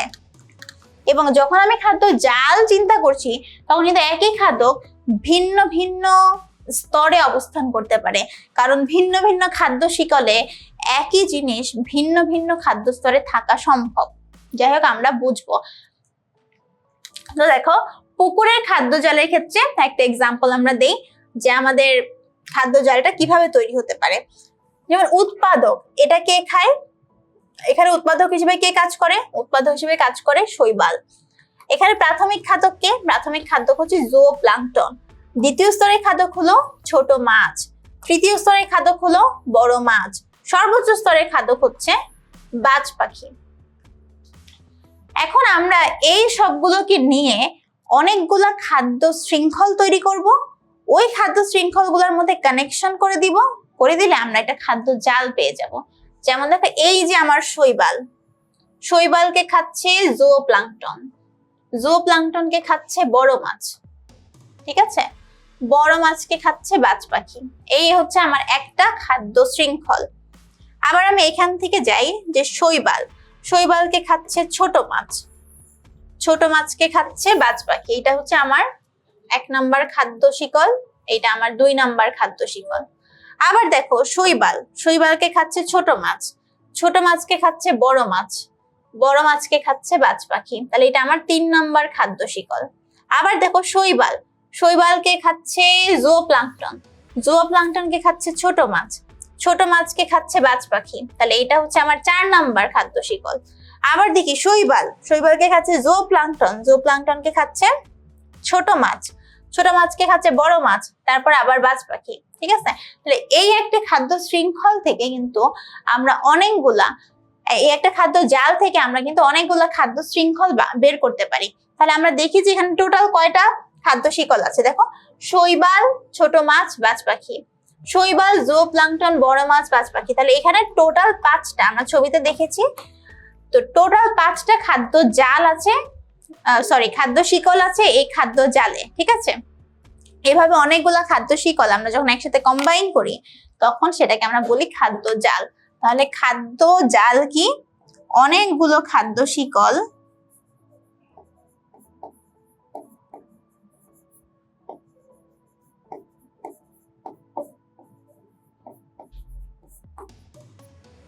খাদ্য শিকল একসাথে আমরা বলতে পারি খাদ্য জাল, ঠিক আছে। অনেক সময় তোমাদেরকে প্রশ্নটা এভাবে করে যে একটা খাদ্য শিকল, একটা খাদ্য জাল দিয়ে দিল, বললো যে এখানে খাদ্য শিকল গুলাকে তুমি আসলে লিখে দেখাও, ঠিক আছে। ওকে, তাহলে খাদ্য জালের বৈশিষ্ট্য কি? এই বৈশিষ্ট্যগুলো আমাদের লাগবে। খাদ্য জাল হচ্ছে একটা বাস্তুতন্ত্রের বাস্তবিক চিত্র, কারণ কখনোই তো আসলে একটা পাথওয়ে মেনটেন করে পরিবেশ চলে না। পরিবেশে বিভিন্ন পাথওয়ে, বিভিন্ন শাখা প্রশাখা মেনটেন করে খাদ্য শিকলগুলা শাখা বিস্তার করে, ঠিক আছে। খাদ্য শিকলের চেয়ে এটা অবশ্যই বেশি জটিল, এটা তো দেখেই বোঝা যাচ্ছে। খাদ্য জালে একই খাদ্য বিভিন্ন স্তরে অবস্থান করতে পারে, মানে কখনো দেখো, কখনো হচ্ছে আমার ছোট মাছটা 3 নাম্বার ধাপে আছে, কখনো ছোট মাছটা 2 নাম্বার ধাপে আছে। তো একই খাদক ভিন্ন স্তরে অবস্থান করতে পারে, ঠিক আছে। এবং খাদ্য জালে প্রাণীদের মধ্যে পারস্পরিক শক্তির বিনিময় সম্ভব এবং পারস্পরিক ওদের মধ্যে সম্পর্ক আছে। একটা বনভূমির বাস্তুতন্ত্রের খাদ্য জাল হতে পারে নিম্নরূপ। দেখানো হয়েছে যে কিভাবে আসলে সবুজ উদ্ভিদ খরগোশ খাচ্ছে, খরগোশ থেকে মানুষে যাচ্ছে, আবার নয় অনেকগুলো পাথওয়ে আসলে দেখানো হয়েছে বনভূমির একটা খাদ্য জাল। এটা তোমরা জাস্ট হচ্ছে একটু দেখে রাখতে পারো, বাট এইটা আসলে ভাবে পরীক্ষায় তোমাদের দিবে না, কারণ এত বড় একটা দিলে তোমাদের জন্য লেখাটা আসলে একটু কষ্ট হয়ে যাবে, ঠিক আছে। তো দেখো, আমরা হচ্ছে এখানে একটা এক্সাম্পল দিলাম যে আমরা একটা খাদ্য শিকলে একটা সরল পথ অনুযায়ী আমি যেতে পারছি, কোনো আমার বাঁকা তারা যাওয়া লাগছে না। আমরা শৈবাল থেকে হচ্ছে ছোট মাছ থেকে বাজ পাখি, এটা সরল পথ। কিন্তু খাদ্য জালের ক্ষেত্রে আমরা দেখেছি আমি সোজা যেতে হয়, আমাকে বাঁকা যেতে হয়, আমাকে আরো বাঁকা যেতে হয়। তো এই জিনিসটা কিন্তু একটা জটিল পথ, ঠিক আছে। এই জিনিসটা তোমরা একটু মনে রাখবে। তো এবার আমরা দেখি আমাদের উদ্দীপকে আসলে কি বলতে চেয়েছে। আমাদের উদ্দীপকে অনেক জিনিসপত্র দেওয়া আছে, FGH, এটা ময়মনসিংহ বোর্ড 2020 এর প্রশ্ন। আমরা এফ এ দেখতে পাচ্ছি শামুক, ইঁদুর, উদ্ভিদ, বাজ পাখি। জিতে দেখতে পাচ্ছি ঘাস ফড়িং, সাপ, ঘাস, ব্যাং। এইচে দেখতে পাচ্ছি পচা আবর্জনা, ছোট পাখি, ছত্রাক, কেঁচো, ঠিক আছে। এখন ওরা বলেছে যে এফ আর জি এর চিহ্নিত জীবগুলোকে ব্যবহার করে একটা খাদ্য জাল তৈরি করো।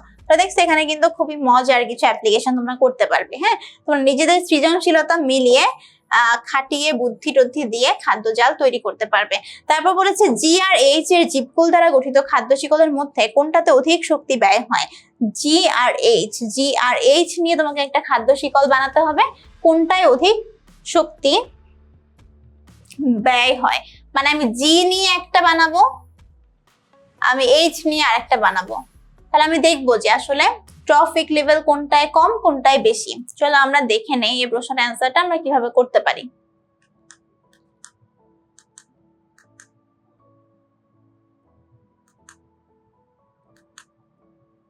ওকে, তাহলে দেখো আমরা কিন্তু একটা খাদ্য জাল এখানে তৈরি করা দেখিয়ে ফেলেছি। দেখো একটা ঘাস বা উদ্ভিদ থেকে আমি শুরু করেছি, ঘাস খায় ইঁদুর, এই ঘাস খায় শামুক, ঠিক আছে, এই ঘাস খায় ঘাসফড়িং। পরবর্তীতে ঘাসফড়িংকে খায় ব্যাং, ব্যাংকে খেতে পারে বাজ পাখি অথবা ব্যাংকে খেতে পারে সাপ। আবার আমি দেখতে পাচ্ছি শামুক, শামুককেও সাপ খেতে পারে, ইঁদুর, ইঁদুরকেও সাপ খেতে পারে, ইঁদুরকেও বাজ পাখি খেতে পারে। তো এটা হচ্ছে আমার একটা খাদ্য শৃঙ্খল। দেখো একটা খাদ্য শৃঙ্খল তুমি নিজের মনের মাধুরী মিশিয়ে তৈরি করে দিবা, এখান থেকেই মার্কস পেয়ে যাবা। বাট এই জিনিসগুলো একটু খেয়াল রেখো যে উৎপাদক থেকেই যেন শুরু হয় এবং আস্তে ছোট থেকেই যেন বড়র দিকে যায়, ঠিক আছে। আচ্ছা দেখো এবার হচ্ছে জি, জি এর জিনিসগুলা দিয়ে খাদ্য শিকলটা কি হবে, ঘাস খাবে ঘাসফড়িং, ঘাসফড়িং খাবে ব্যাং, ব্যাংকে খাবে সাপ। আর এইচ দিয়ে দেখো পচা আবর্জনা, ছত্রাক, কেঁচো, ছোট পাখি। এখন কোনটায় শক্তির তুলনামূলক বেশি ব্যয় হয়? দেখো এখানে আমাদের ট্রফিক লেভেল তো আসলে সেমই আছে, তাই না? তাহলে কাহিনীটা কি?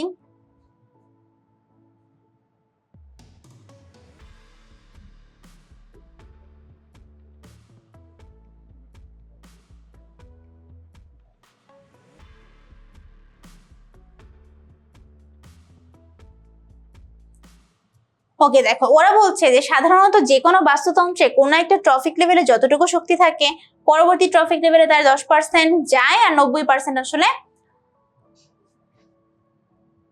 অপচয় হয়ে যায়, ঠিক আছে। তো আলটিমেটলি আমরা বলতে পারি কি, আমরা বলতে পারি যে ট্রফিক লেভেলের সংখ্যা যত বেশি শক্তি আসলে তত কম। এখন কাহিনী হচ্ছে এখানে যেই আমরা খাদ্য শিকল দুইটা দেখতে পেলাম,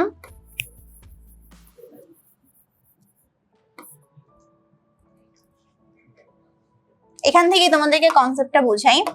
এই যে দুইটা খাদ্য শিকল আমরা দেখতে পেলাম, এখানে দেখো একটা ট্রফিক লেভেল, দুইটা ট্রফিক লেভেল, তিনটা, চারটা। এখানে কয়টা? এখানেও কিন্তু একটা ট্রফিক লেভেল, দুইটা ট্রফিক লেভেল, তিনটা, চারটা।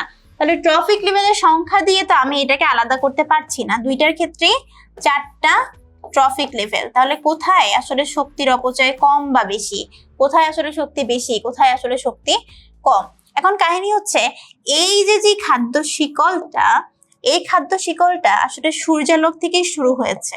তো সূর্যালোক থেকে যখন শুরু হয় তখন ওদের কাছে অনেক বেশি শক্তি থাকে, তার মানে এখানে কিন্তু আমরা শক্তি তুলনামূলক বেশি পাচ্ছি। আর এখানে কিন্তু যেহেতু সূর্যালোক থেকে শুরু হয়নি, তো এখানে আমরা শক্তি তুলনামূলকভাবে কম পাচ্ছি।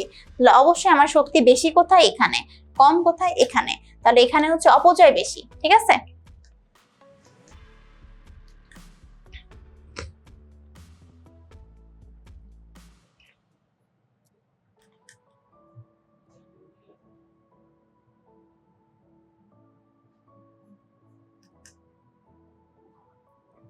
ওকে, তাহলে এই যেই কোয়েশ্চেনটা আছে এটা কিন্তু আমরা এভাবে সলভ করলাম। তাহলে মেইন বেসিক ব্যাপারটা কি? মেইন বেসিক ব্যাপারটা হচ্ছে আমার একটা খাদ্য শৃঙ্খল বা একটা খাদ্য শিকল যেটা সম্পূর্ণ খাদ্য শিকল, যেটা সূর্যালোক থেকে শুরু হয়, তার মানে এখানে শক্তির পরিমাণ বেশি। তো আমার শক্তি যদি এখানে 100 থাকে, 90% যখন অপচয় হবে তার মানে কি অপচয়ের মাত্রাটা বেশি। আবার এইটা দেখো পচা আবর্জনা দিয়ে শুরু, অর্থাৎ এইখানে সূর্যালোক দিয়ে শুরু না, অর্থাৎ শক্তির পরিমাণটা শুরুই হচ্ছে কম দিয়ে। যেখানে আমি শুরুই করতেছি কম দিয়ে, তার 90% অপচয় হলেও কিন্তু তুলনামূলক কম, সেটা বুঝতে পারছো?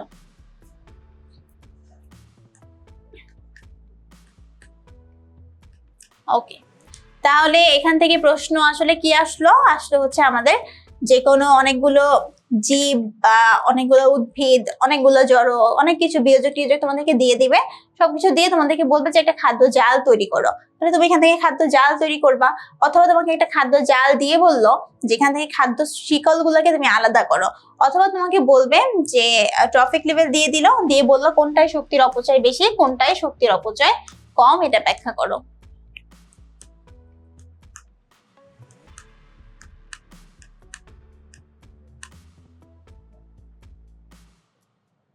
আচ্ছা, আরেকটা প্রশ্ন আমরা দেখতে পাচ্ছি যে পুকুরের বাস্তুতন্ত্র, এই প্রশ্নটা চাওয়া হয়েছে এবং এখানে শক্তির অপচয়টা বা পুষ্টির প্রবাহটা কেমন এটা দেখাতে বলা হয়েছে। তো এই প্রশ্ন কিন্তু আলটিমেটলি সেম, যে আমরা পুকুরের বাস্তুতন্ত্র আঁকবো, একে আমরা প্রথম স্তরে ফাইটোপ্লাঙ্কটন থেকে শুরু করব, সেখান থেকে প্রথম স্তরের খাদক, দ্বিতীয় স্তরের খাদক, তৃতীয় স্তরের খাদক, বিয়োজক পর্যন্ত যাব। প্রত্যেকটা লেভেলে আসলে শক্তি একমুখী যে যাত্রাটা সেটা আমরা দেখাই দিব।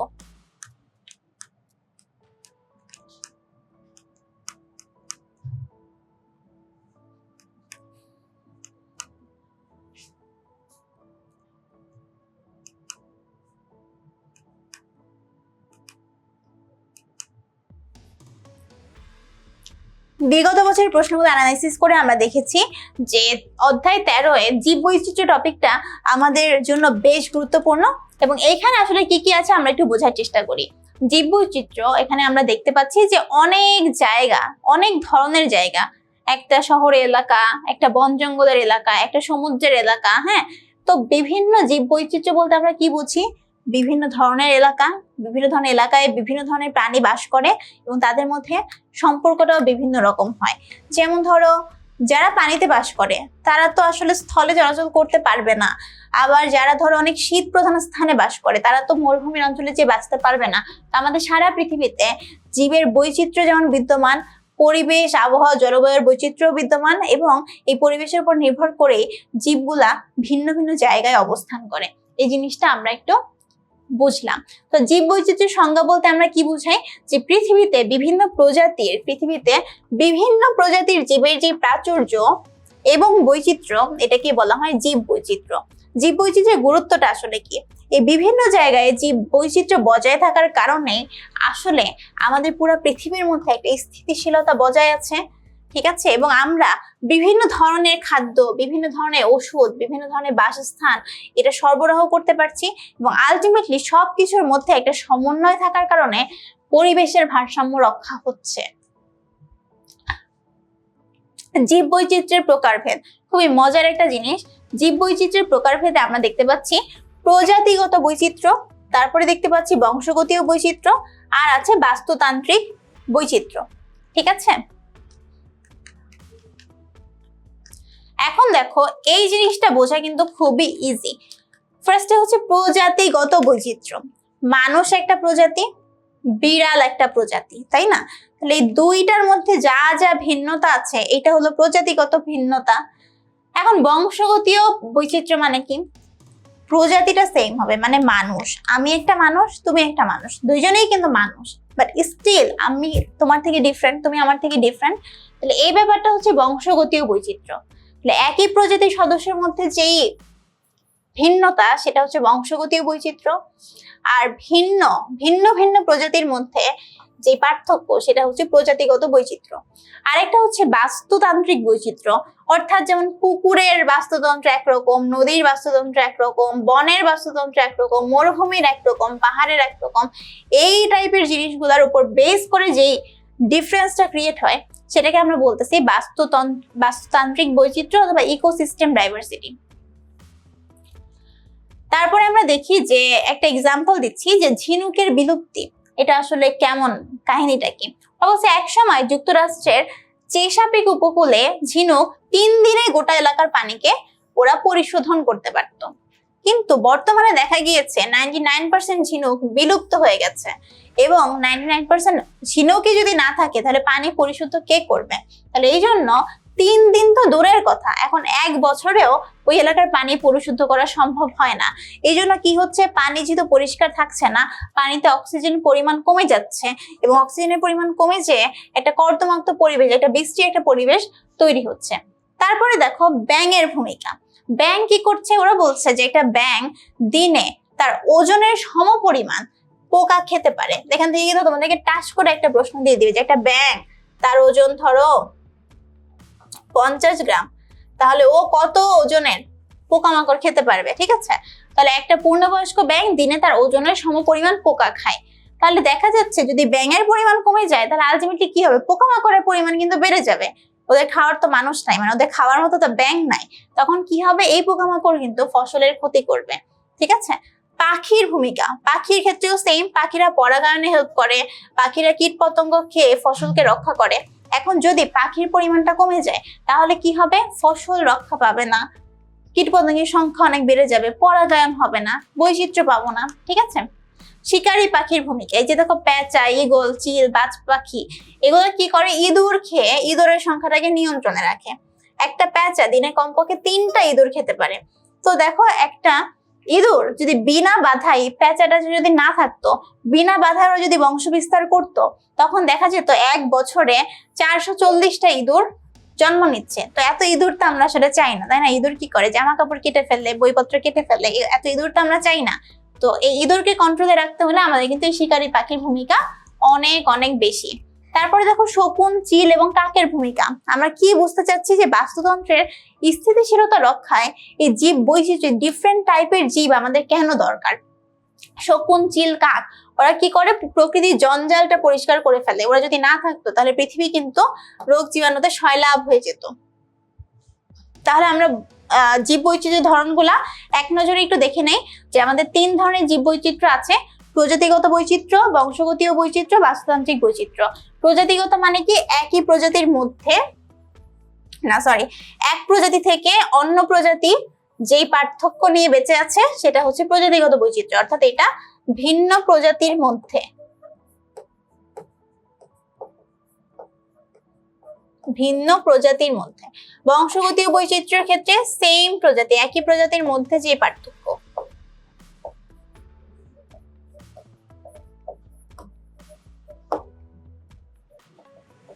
যেমন একটা মানুষ অন্য একটা মানুষের থেকে দেখতে ভিন্ন। বাস্তুতান্ত্রিক বৈচিত্র্য মানে কি? বিভিন্ন বাস্তুতন্ত্রের মধ্যে যে পার্থক্যগুলো আছে, যেমন বনভূমি বাস্তুতন্ত্র একরকম, নদীর একরকম, পুকুরের একরকম, সাগরের একরকম, মরুভূমির একরকম। ঠিক আছে। এবার হচ্ছে জীবের বিভিন্ন মিথস্ক্রিয়া এবং আন্তঃনির্ভরশীলতা। খুবই ইম্পর্টেন্ট এবং অনেক বেশি ইম্পর্টেন্ট, এই জিনিসটা অনেক বেশি ইম্পর্টেন্ট, ব্যাপারটা তোমাদেরকে বুঝতে হবে। দেখো, আমরা আসলে কোনো না কোনো ভাবে একে অপরের উপর নির্ভরশীল, কেউ আসলে স্বয়ংসম্পূর্ণ না। এখন যেহেতু আমরা স্বয়ংসম্পূর্ণ না, তার মানে আমি আসলে ছোট জীবগুলোর উপর নির্ভরশীল, তারা আমার উপর নির্ভরশীল, একটা পাখি আরেকজনের উপর নির্ভরশীল, মানে সবাই একে অন্যের উপর নির্ভরশীল। তাহলে আমরা কিন্তু স্বনির্ভর না। তাহলে এই যে একে অন্যের মধ্যে যে সম্পর্ক, এটাকে আমরা বলতেছি মিথস্ক্রিয়া। এখন বিজ্ঞানী ওডাং উনি বলেছেন এই মিথস্ক্রিয়াটা 2 রকমের হতে পারে। এটা হতে পারে ধনাত্মক মিথস্ক্রিয়া, এটা হতে পারে ঋণাত্মক মিথস্ক্রিয়া। তো ধনাত্মক মিথস্ক্রিয়া বা ধনাত্মক আন্তঃক্রিয়া আর ঋণাত্মক আন্তঃক্রিয়া, এই জিনিসটা কি? ধনাত্মক আন্তঃক্রিয়া মানে সবই পজিটিভ, মানে দুইটা জীব অথবা 2 জন ব্যক্তি অথবা 2টা প্রাণী, 2টা গাছ, এনিথিং। তো যে কোনো 2টা জীব যখন পরস্পরের শুধু উপকারই করে কিন্তু কোনো অপকার করে না, কোনো নেগেটিভিটি নাই, তখন এটাকে বলা হয় ধনাত্মক আন্তঃক্রিয়া। তাহলে কি বলছি? এখানে কেউ না কেউ উপকৃত হবেই, কেউ না কেউ উপকৃত হবে, বাট কেউ কারো ক্ষতি করবে না। তাহলে ধনাত্মক কখন বলবো?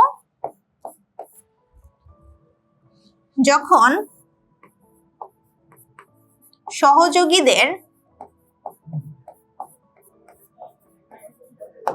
কেউ না কেউ, মানে উভয় উপকৃত হতে পারে অথবা একজন উপকৃত হতে পারে, কেউ না কেউ উপকৃত হবে।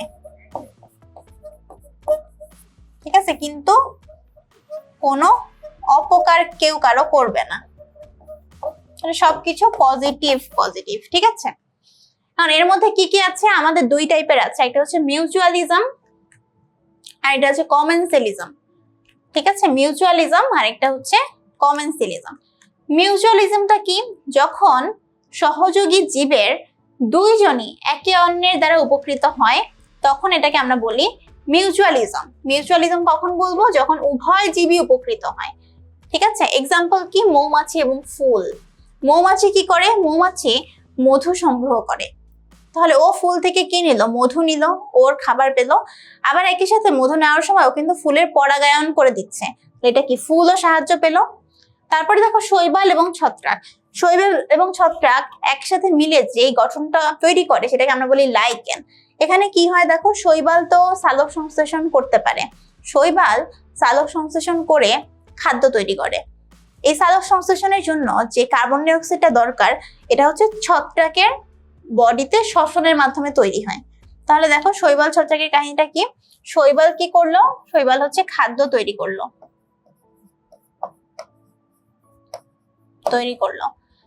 ঠিক আছে, এই খাবার কে খেলো? এই খাবার হচ্ছে ছত্রাক খেলো। এটা হচ্ছে ছত্রাকের লাভ হলো। ঠিক আছে, আবার ছত্রাক শ্বসনের মাধ্যমে কি তৈরি করে? কার্বন ডাই অক্সাইড তৈরি করে। এই কার্বন ডাই অক্সাইড ইউজ করেই কিন্তু শৈবাল খাদ্য তৈরি করছে। শৈবালের উপকার কি? শৈবাল হচ্ছে একটা হলো শৈবাল থাকার জায়গা পাচ্ছে। শৈবাল ছত্রাকের বডির ভেতরে অবস্থান করে। ঠিক আছে, শৈবাল হচ্ছে থাকার জায়গা পায়,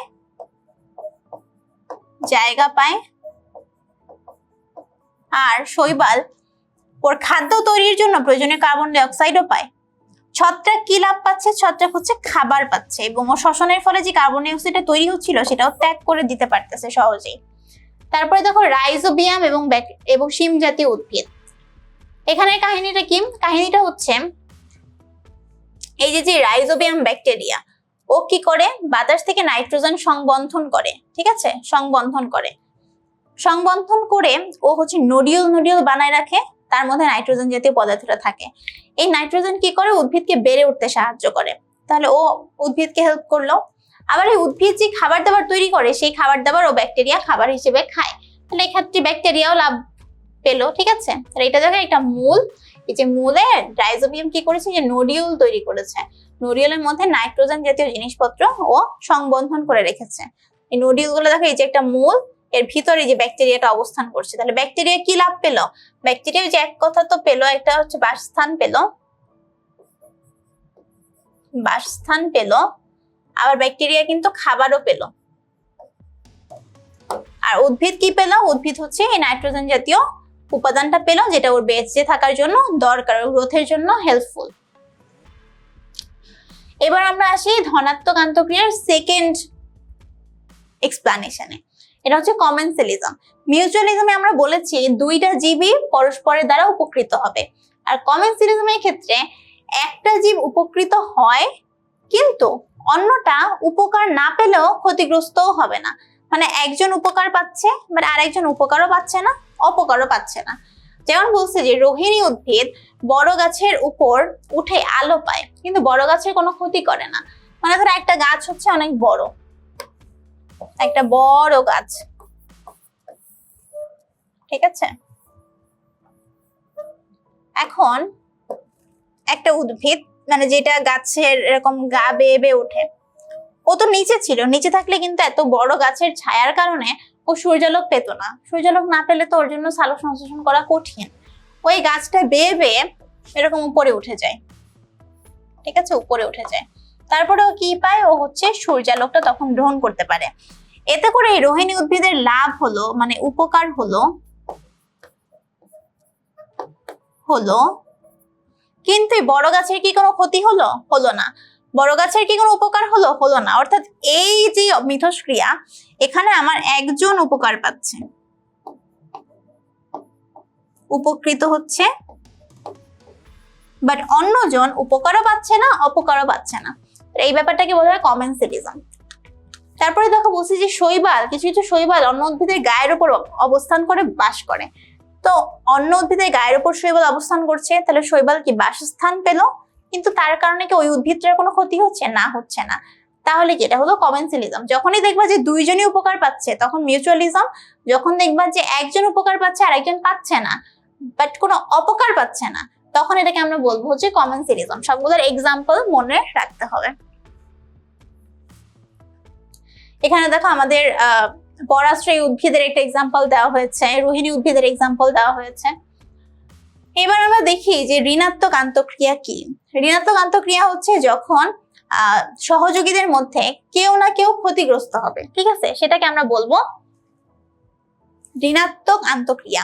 কোনো একজন অথবা উভয় ক্ষতিগ্রস্ত হবে, ঠিক আছে। এখন শোষণ কি? শোষণ হচ্ছে একটা জীব, শোষণ বলতে আমরা নর্মালি যা বুঝি, একটা জীব আরেকজনের সম্পদ ব্যবহার করবে, সেটা ভোগ করবে, এটাই হচ্ছে শোষণ।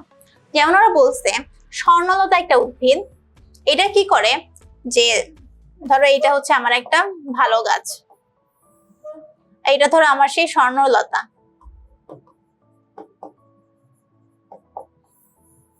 ও কি করবে, ওর হস্টোরিয়াম এই উদ্ভিদের গায়ের ভিতরে ঢুকাই দিবে, ঢুকাই দিয়ে ওর এখানে যা পুষ্টি উপাদানগুলো আছে সেই পুষ্টি উপাদানগুলা ওর বডির ভিতরে একদম শুষে নেবে। তাহলে কি হলো দেখো, ও কিন্তু শুধু বসে নাই, ও উদ্ভিদ থেকে পুষ্টি উপাদানগুলোকে নিজের দিকে টেনে নিচ্ছে। তাহলে এই উদ্ভিদের মধ্যে কি পুষ্টির ঘাটতি দেখা দিবে না?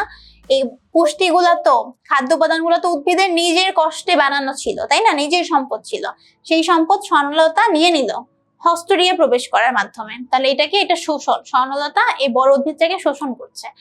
কোকিল কাকের বাসায় ডিম পারে, দেখো কোকিল কি করে, ও বাচ্চা পালতে পারে না, নিজের বাচ্চা কাকের বাসায় যে ডিম পেড়ে রেখে আসে, কাক সেই বাচ্চা বড় টড় করে সেই ডিমে তা দেয়, তাই না? তাহলে এটা কি, কাক কষ্ট করতেছে কিন্তু ওর পাওনা পেলো কি? কিছুই তো পেলো না। তাহলে এটা হচ্ছে আরেকজনের জিনিস, বাট শোষণ করতেছে আরেকজন। ঠিক আছে, তাহলে এখানে আমরা সেই শোষণের এক্সাম্পলটা দেখতে পেলাম। প্রতিযোগিতা বা কম্পিটিশন, এই জিনিসটা কিন্তু আমাদের পরিবেশে তাকালেই আমরা দেখতে পাই। ধরো কোনো জায়গায় ধরো একটা খাবার আছে, এক বাটি খাবার আছে এবং আশেপাশে কোনো খাবার নাই। তখন কি হবে, মানুষ আছে আমার 5 জন, এবং এই এক বাটি খাবার খেয়ে ওদের 5 জনকে বেঁচে থাকতে হবে। তখন কি হবে, এই 5 জনের মধ্যে মারামারি শুরু হবে না, যে আমি নিব এই খাবার, আমি নিব। তখন শক্তির জোরে আসলে যে উইনার সে আলটিমেটলি টিকে থাকবে। ঠিক আছে, এখানে আসলে আমাদের বাস্তুতন্ত্রের ক্ষেত্রে কি হয়, এই যে খাদ্য, আলো, পানি, এই সব কিছুর জন্য প্রতিযোগিতা বজায় থাকে, এবং এই প্রতিযোগিতার ব্যাপারগুলোকে আসলে বিজ্ঞানী ডারউইন ব্যাখ্যা করেছেন, এবং তিনি এটাকে 2টা ভাগে ভাগ করেছেন। এই প্রতিযোগিতা হতে পারে আন্তঃপ্রজাতিক, হতে পারে অন্তঃপ্রজাতিক। এক্সাম্পলে বলেছে যে একই স্থানে যে গাছগুলো থাকে তাদের মধ্যে পানি এবং পুষ্টির জন্য প্রতিযোগিতা দেখা দেয়। তারপরে দেখি আমরা অ্যান্টিবায়োসিস কি, জীব কর্তৃক সৃষ্ট জৈব রাসায়নিক পদার্থের কারণে যদি অন্য কোনো জীবের বৃদ্ধি এবং বিকাশ আংশিক বা সম্পূর্ণরূপে বাধাগ্রস্ত হয়, তখন এই প্রক্রিয়াকে বলে অ্যান্টিবায়োসিস। অর্থাৎ কি, ধরো এই একটা জায়গা, এখানে এ নামের একটা ব্যাকটেরিয়া আছে, না এ নামের ধরো একটা ছত্রাক আছে, ছত্রাকের নাম কি, পেনিসিলিয়াম।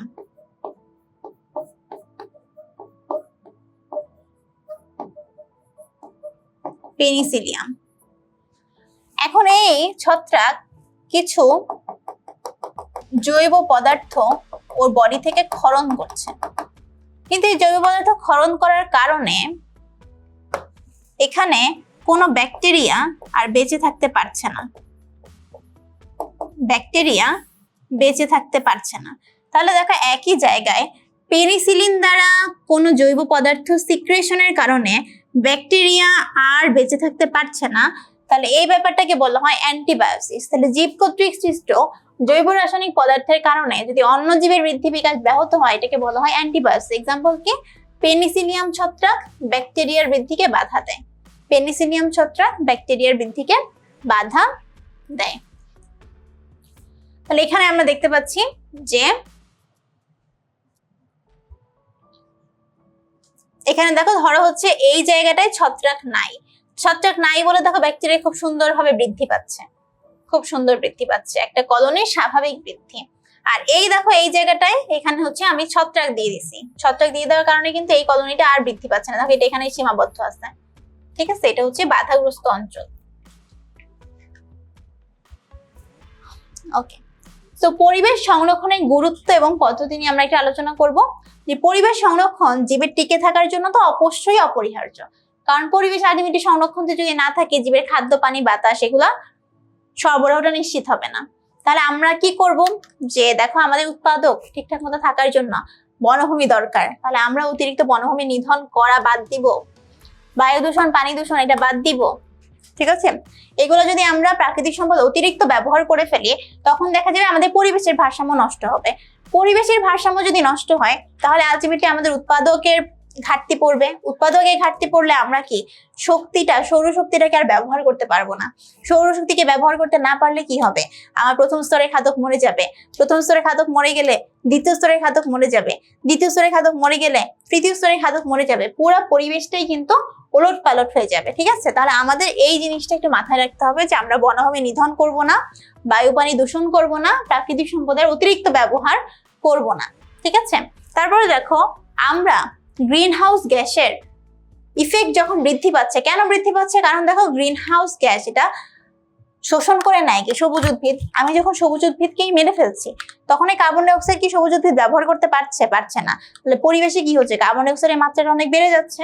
বেড়ে গেলে আলটিমেটলি কি হচ্ছে, আমাদের বিশ্বে উষ্ণতার পরিমাণটা অনেক বেশি বেড়ে যাচ্ছে। এটাকে আমরা কি বলছি, গ্রিন হাউস ইফেক্ট। তাহলে আমাদেরকে কি করতে হবে, আমাদেরকে বৃক্ষরোপণ করতে হবে এবং জিনিসগুলা পুনর্ব্যবহারে সচেতন হতে হবে। একটা জিনিস আমি ব্যবহার করলাম আর টাচ করে ফেলে দিলাম, এটা করা যাবে না। জিনিস আমরা পুনর্ব্যবহারে সচেতন হব। কৃষি কাজে আমরা জৈব সারটা বেশি ব্যবহার করব, আমরা রাসায়নিক সারটা কম ব্যবহার করব। কারণ রাসায়নিক সার যত বেশি, কেমিক্যাল যত বেশি, পরিবেশের স্বাভাবিক ভারসাম্য নষ্টের সম্ভাবনা তত বেশি। ঠিক আছে, তারপরে দেখো সৌরশক্তি, বায়ুশক্তি, জলবিদ্যুৎ ব্যবহার করে বিদ্যুতের চাহিদা পূরণ করলে পরিবেশের দূষণ কমে। আমরা দেখা যায় বিদ্যুতের চাহিদা পূরণ করার জন্য এই যে ন্যাচারাল জিনিসগুলো যদি ইউজ করি, সূর্যের আলো, বাতাস, জলবিদ্যুৎ, তাহলে কিন্তু পরিবেশ দূষণ হয় না। কিন্তু আমরা কি করি, আমরা শক্তি পাই হচ্ছে কয়লা পোড়ায় শক্তি পাই, তাই না? এরকম পোড়ায় টোড়ায় আমরা যখন শক্তি পেতে চাই তখন দেখো আবার সেই কার্বন ডাই অক্সাইড, আবার সেই ধোঁয়া, আবার সেই ধূলিকণা। ঠিক আছে, তারপরে দেখো জলাশয় সংরক্ষণ এবং মাটির উর্বরতা বৃদ্ধি করে পরিবেশের ভারসাম্য বজায় রাখা সম্ভব। এটা খুবই নর্মাল কথা। আমরা দেখলাম পুকুরের বাস্তুতন্ত্রে আমাদের সেই উৎপাদক আছে, উৎপাদকের উপর ডিপেন্ড করে মাছগুলা বেঁচে আছে। আবার চিন্তা করো সেই মাছ কিন্তু তুমি খাচ্ছ। জলাশয়ের সংরক্ষণ আর মাটির উর্বরতা বৃদ্ধি কিন্তু অবশ্যই একটা বড় পয়েন্ট। এখন এই জন্য আমাদেরকে কি করতে হবে, আমাদের হচ্ছে স্থানীয় জনগণকে সচেতন করতে হবে, তার আগে নিজেকে সচেতন হতে হবে। এবং এই পরিবেশ সংরক্ষণ তো শুধু স্থায়ী জনগণ একা একা করতে পারবে না, এই জন্য একটা সরকারি প্রোটোকল থাকা উচিত, তাই না? পরিবেশ সংরক্ষণের জন্য সরকারি নীতিমালা অনুসরণ করতে হবে। তারপরে আমাদের কি করতে হবে, জীববৈচিত্র্য রক্ষার মাধ্যমে বাস্তুতন্ত্রের সুস্থতা ভারসাম্য বজায় রাখতে হবে। শিক্ষা প্রতিষ্ঠানে এই যে দেখো আমরা সবাই পড়াশোনা করি, ছোটবেলা থেকে একটা বাচ্চাকে তুমি যা শিখাবা বড় হয়ে কিন্তু সে সেটাই অ্যাপ্লাই করবে। তাহলে একদম ছোট থেকে শিক্ষা প্রতিষ্ঠানে এই পরিবেশ সংরক্ষণ বিষয়ক শিক্ষার প্রসারটা আমাদেরকে ঘটাতে হবে। আচ্ছা, এবার আমরা দেখে নিই যে আমাদের এই টপিকগুলো থেকে আসলে প্রশ্নগুলো কিভাবে এসেছে। দেখো আমরা দেখতে পাচ্ছি এই প্রশ্নটা এসেছে 20 সালে চট্টগ্রাম বোর্ডে। এখানে ফার্স্ট প্রশ্ন, আচ্ছা উদ্দীপকে বলা আছে আম গাছ, রোহিণী, স্বর্ণলতা, পতঙ্গ, পাখি, লাইকেন। ওকে, খাদ্য জাল কি? খাদ্য জাল আমরা জানি যে অনেকগুলো খাদ্য শিকল যখন একসাথে আমরা কম্বিনেশন করব তখন একটা খাদ্য জাল তৈরি হয়। তারপরে বলেছে যে আচ্ছা, তারপর আমরা গ দেখি যে উদ্দীপকের উপাদানগুলো দিয়ে একটা খাদ্য শিকল তৈরি করো। আমরা তো এটা থেকে একটা খাদ্য শিকল তৈরি করতে পারবো। আচ্ছা দেখছি, তারপরে বলছে উদ্দীপকের জীবগুলোর মধ্যকার মিথস্ক্রিয়া বা আন্তঃনির্ভরশীলতা বিশ্লেষণ করো। এখন দেখো খুব সুন্দরভাবে সুন্দর একটা প্রশ্ন, তাই না? সুন্দর প্রশ্নটা আমরা সুন্দরভাবে অ্যান্সার করব। ঠিক আছে, এখন দেখো এইখানে আমার যে আম গাছ, তারপরে রোহিণী, তারপরে লাইকেন, এই তিনজন ছিল হচ্ছে আমার উৎপাদক। এখন এই উৎপাদকগুলাকে, ঠিক আছে, উৎপাদকগুলার উপর ডিপেন্ড করে বেঁচে থাকে কে? স্বর্ণলতা। কারণ কি দেখো স্বর্ণলতা কিন্তু আমরা পড়েছি যে অন্য একটা উদ্ভিদের গায়ের ভিতরে হস্টোরিয়াম প্রবেশ করে ও আসলে পুষ্টি উপাদান গ্রহণ করে বেঁচে থাকে। তারপর এই সব গাছ বলো, স্বর্ণলতা বলো, এইসব কিছু খাবে কে? পতঙ্গ। পতঙ্গকে খাবে কে? পাখি। তাহলে এইটা হচ্ছে আমার এখানে প্রথম স্তরের খাদক, পতঙ্গ হচ্ছে দ্বিতীয় স্তরের খাদক, পাখি হচ্ছে তৃতীয় স্তরের খাদক। ঠিক আছে, এরা, ঠিক আছে। আর এখানে আমাদের এই তিনটা হচ্ছে যেহেতু ওরা নিজের খাবার নিজে তৈরি করতেছে, তাহলে এরা হলো উৎপাদক। স্বর্ণলতাকে দেখে তোমার আসলে গাছপালা মানে উদ্ভিদ উৎপাদক মনে হলেও ও কিন্তু খাদ্যের জন্য আসলে হস্টোরিয়াম দিয়ে এই জিনিসগুলোর উপর নির্ভরশীল। এই জন্য এটাকে আমরা বলবো প্রথম স্তরের খাদক। ঠিক আছে, এইটা। তারপরে গেল, এবার বলছে মধ্যকার সম্পর্ক। এখন তুমি চিন্তা করো, এই যে আম গাছ, পতঙ্গ, পাখি, এদের মধ্যে সম্পর্কটা কি? এদের মধ্যে সম্পর্কটা হচ্ছে মিউচুয়ালিজম। কেন মিউচুয়ালিজম? কারণ দেখো এই যে পতঙ্গ, পাখি, এরা কি করে? গাছে গাছে ঘুরে বেড়ায়, সেখান থেকে ফল টল খায়, তাহলে ওদের লাভ হলো। আবার এই ফল টল খাওয়ার সাথে সাথে ওরা পরাগায়নে হেল্প করে, তাহলে উদ্ভিদেরও লাভ হলো। ঠিক আছে, এই পতঙ্গ ফুলের মধু আহরণের সময় পরাগায়ন ঘটায়, আম গাছের ফুল পতঙ্গকে মধু দেয়। ঠিক আছে, তাহলে এটা আমরা দেখেছি মিউচুয়ালিজম সম্পর্ক। তারপরে আমরা দেখলাম যে লাইকেন। লাইকেনের ক্ষেত্রে আমরা জানি শৈবাল এবং ছত্রাক একসাথে অবস্থান করে, শৈবালও ছত্রাক থেকে কিছু কিছু উপকার পায়, আর ছত্রাকও শৈবালের থেকে কিছু কিছু উপকার পায়। তাহলে এই দুইয়ের মধ্যে যে সহাবস্থান, এটাকে আমরা বলছি আবারও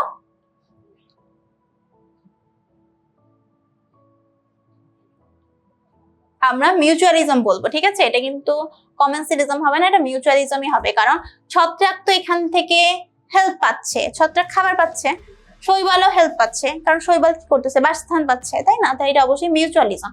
তারপরে আমরা দেখেছি যে আম গাছ, রোহিণী, স্বর্ণলতা। এখন দেখো আম গাছ, রোহিণী, স্বর্ণলতা। স্বর্ণলতা কি করছে, এই আম গাছ থেকে হস্টোরিয়ামের মাধ্যমে ওর খাবার দাবার নিয়ে নিচ্ছে, মানে ও কিন্তু শোষণ করছে, তাই না? ও হচ্ছে শোষণ করছে, ওরা হলো নেগেটিভ, ঠিক আছে, ক্ষতি করছে, একজন আরেকজনের ক্ষতি করছে। তারপরে বলছে যে তাহলে স্বর্ণলতা কাহিনীটা গেল। আর আম গাছ আর রোহিণীর মধ্যে যদি চিন্তা করো, আম গাছ আর রোহিণী, ওদের মধ্যেও কিন্তু একটা সম্পর্ক আছে। ওদের মধ্যে সম্পর্ক কি, রোহিণী উদ্ভিদ আম গাছকে বেয়ে বেয়ে উপরে উঠতে পারে, উপরে উঠলে ওরা কিন্তু তখন সূর্যালোক পাবে।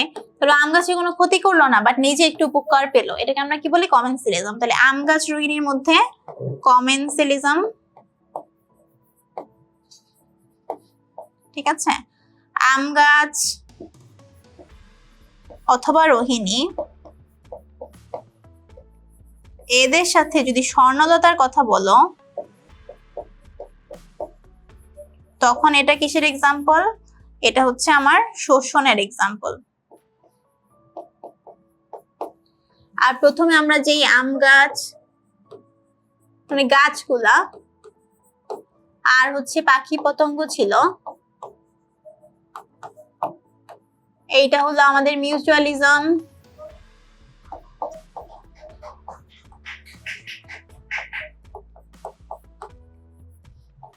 মিউচুয়ালিজম। আবার লাইকেন, এইটাও কিন্তু আমাদের মিউচুয়ালিজমের এক্সাম্পল।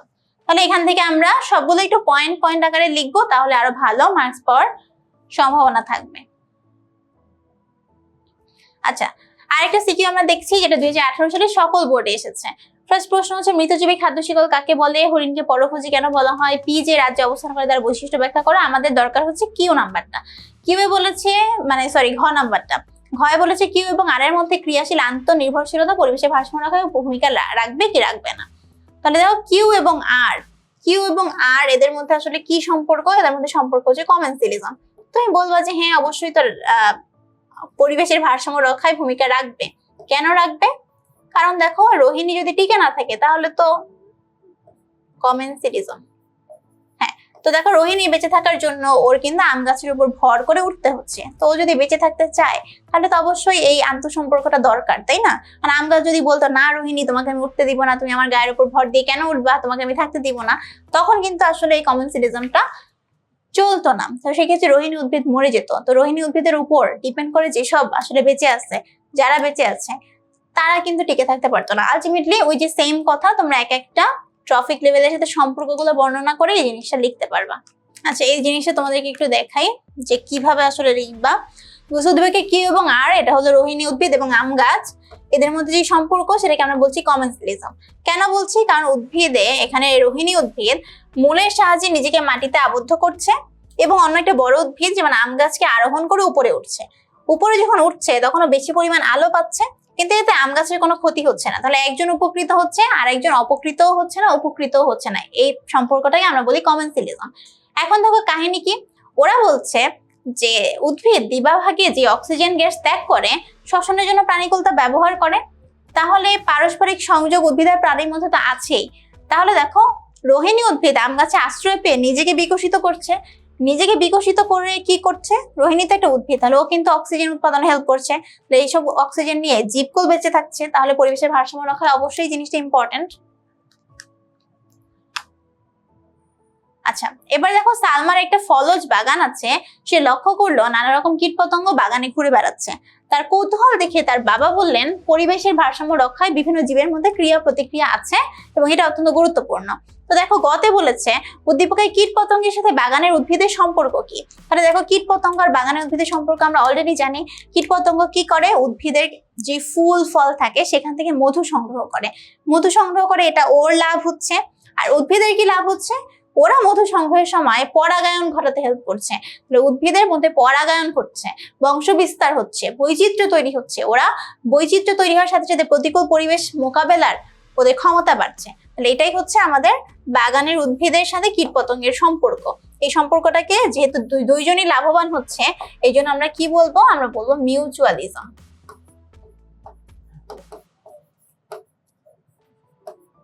মিউচুয়ালিজম, ঠিক আছে। তারপরে দেখো সালমার বাবার উক্তিটি কতটুকু যুক্তিযুক্ত।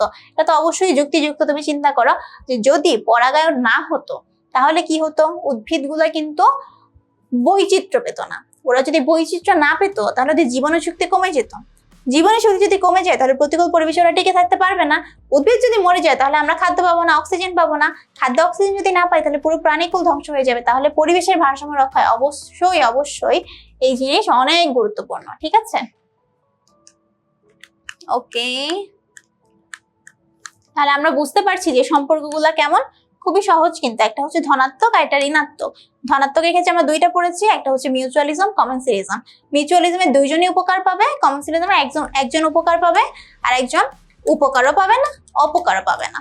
আর ঋণাত্মকের মধ্যে তো আমরা পড়েছি শোষণ পড়েছি, অ্যান্টিবায়োসিস পড়েছি, হ্যাঁ ওই জিনিসগুলো আমরা একটু দেখবো, বাট আমাদের জন্য পজিটিভটা তুলনামূলক বেশি ইম্পর্টেন্ট। তাহলে এভাবেই হচ্ছে আমাদের এই চ্যাপ্টারের সকল সিকিউ এবং বোর্ড কোয়েশ্চেন আমরা সলভ করে ফেললাম। তোমাদের ব্যাচের যে কোনো টপিকের যে কোনো সাবজেক্টের সাজেশন পেতে এবং যে কোনো আপডেট সব থেকে দ্রুত জেনে নিতে অবশ্যই জয়েন করো নিচের কমেন্টে দেওয়া লিঙ্কে। এবং দেখা হচ্ছে তোমাদের সাথে পরের ভিডিওতে। সবাই ভালো থেকো, আল্লাহ হাফেজ।